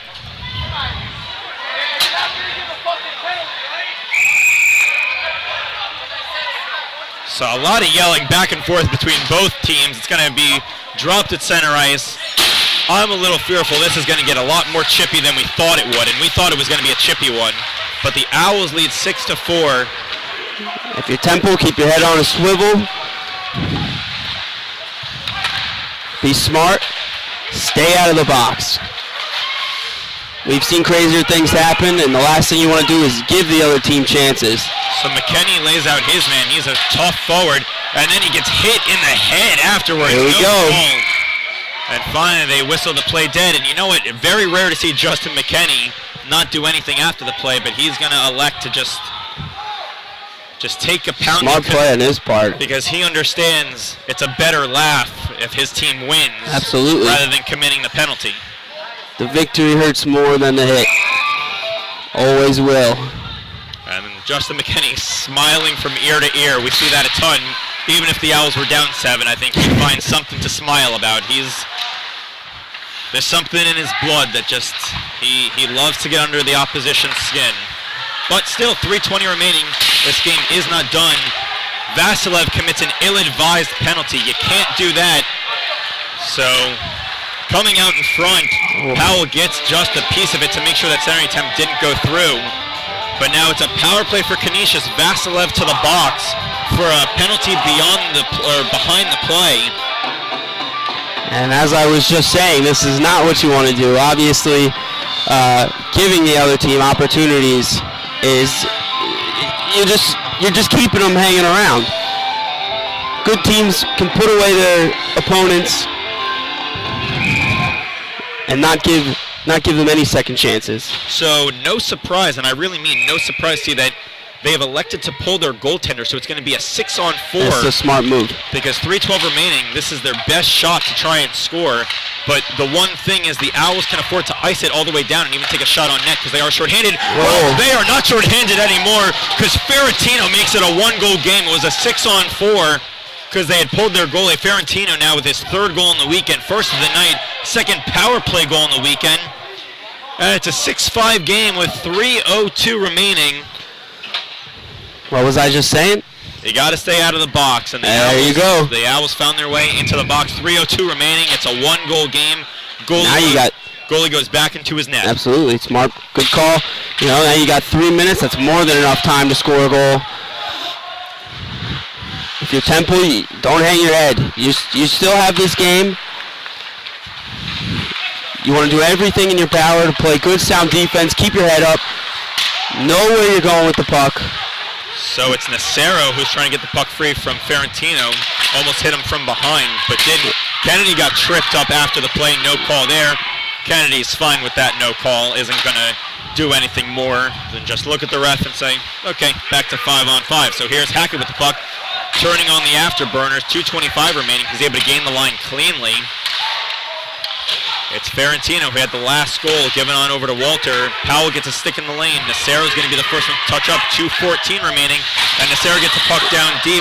Nacero takes a big check and then afterwards is literally going to tackle the man, throw a punch.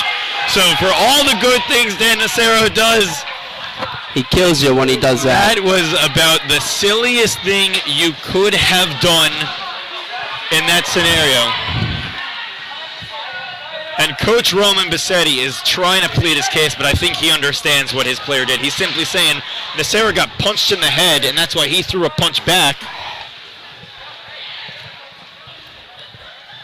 So we're going to get this explanation here. I can only imagine the extra one is going to be assessed to Dan Nacero. 2:10 remaining in a 1-goal game, and the Owls will likely be shorthanded. You want to know the way to Letting- suck the life out of an arena? That's how. That's how. I mean, yeah, I would say it was a tad late hit, but You got it inside 5 minutes. inside you have 5 to minutes. Take it. Yeah, no, absolutely. No need for the retaliation. You've got 2 goals. You've got. You would think. You've got the tire and the game. Potential game winner. No, at that because now. Now goes to Graham, but at the time they were monumental goals. So I had said that this might be chippier than we thought. Well, that's what you certainly got here at Cavity Busters Flyer Skate Zone. Right now, a 2-minute penalty to Nacero. He is right now off the ice, doesn't have a sweater on, and there's 2:10 remaining. So I can only imagine he's getting a 2 and a 10. So his day is probably done. or yeah, I would assume so. A 2 and a 10 is likely what Nacero has. As Is that the equivalent of a Gordie Howe hat? Nah, he doesn't have Not any assists quite. today. Oh no, he does have an assist. Nah, but even anyway, you got to drop the mitts, and you can't drop the mitts in this league, so it's like an abbreviated. If right now Canisius scores, the last thing Dan Nacero is going to be awarded with is any kind of hat trick of any kind. He only had 2 goals. So 2:10 remaining, and this is going to be an interesting one. Yet again, Canisius pulls their netminder. Again, a smart move. And this one, you just have a feeling, is going to be due for the extra session. But the Owls have to bear down, make sure nothing else happens, as Canisius has the puck, shot on by Hackett. A rebound, and what a save gliding over is Richards, as he's just saved the game for the Temple Owls. The crowd appreciating that save. An absolute beauty to skate over. Nice reaction. Swallow it up. So Kennedy wins that one, and again, the Owls can try and throw it all the way down the ice. It will not be an icing, and they can even go for the goal. Kennedy No high stick. Kennedy is going to just get it out of harm's way, and now Canisius has to play with it. 1:50 remaining. The clock is the enemy of Canisius, but they're only down a goal, and it's a 6-on-4 power play as of right now with the goalie pulled. High rising shot doesn't get through. Backhand shot. Richards covers it up. And finally it came loose afterwards. Some pushing and shoving after the play. No surprise there. 1:38 remaining in the third period. 1:29 remaining. Yeah, I would to the expect Nacero this after minor. every single shot that gets swallowed up by Richards. Expect a little chippiness in front here in the dying seconds of the game.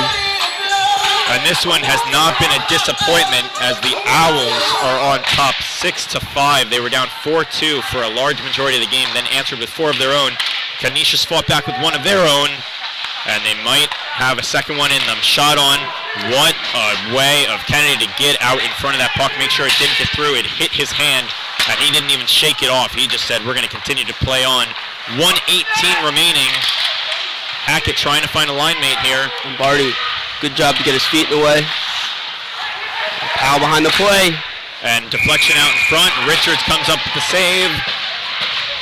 1:08 remaining in the third period.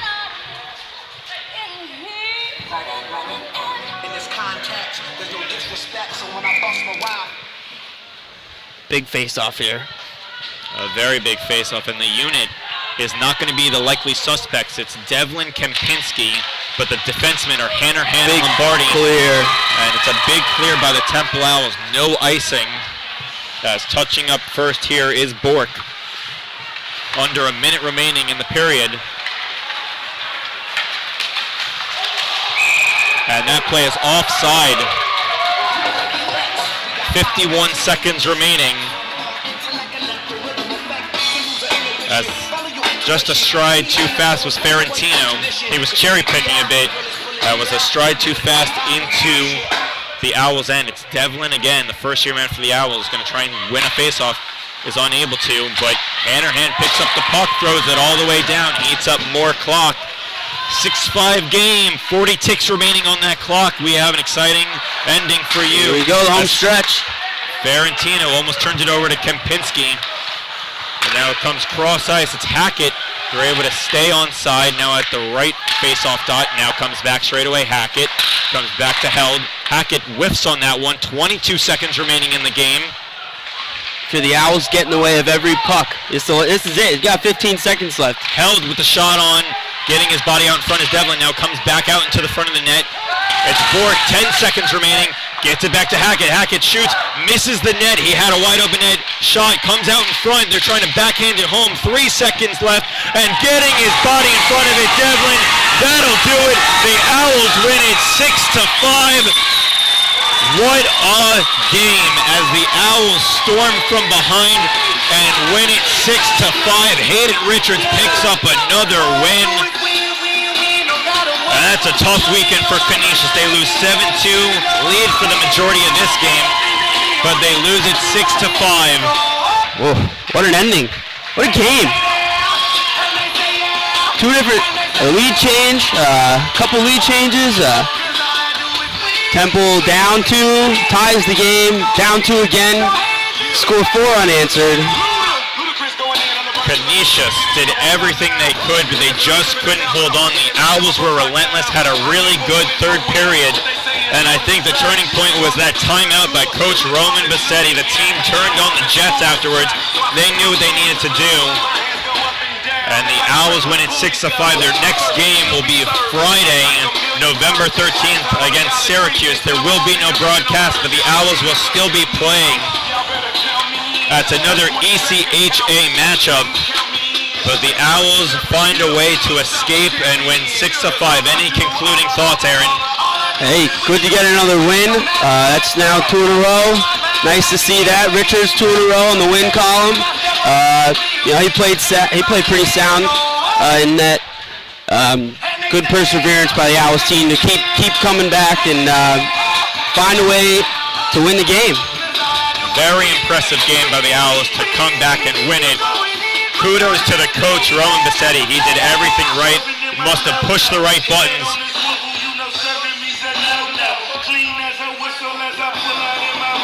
And that's going to do it for our broadcast today. Thank you for tuning in. And we will be back with you likely in the next 2-3 weeks. We will not be here next weekend. But enjoy your weekend and enjoy the remainder of your football Sunday. Final score from North Philadelphia, Owls 6, Golden Griffins 5.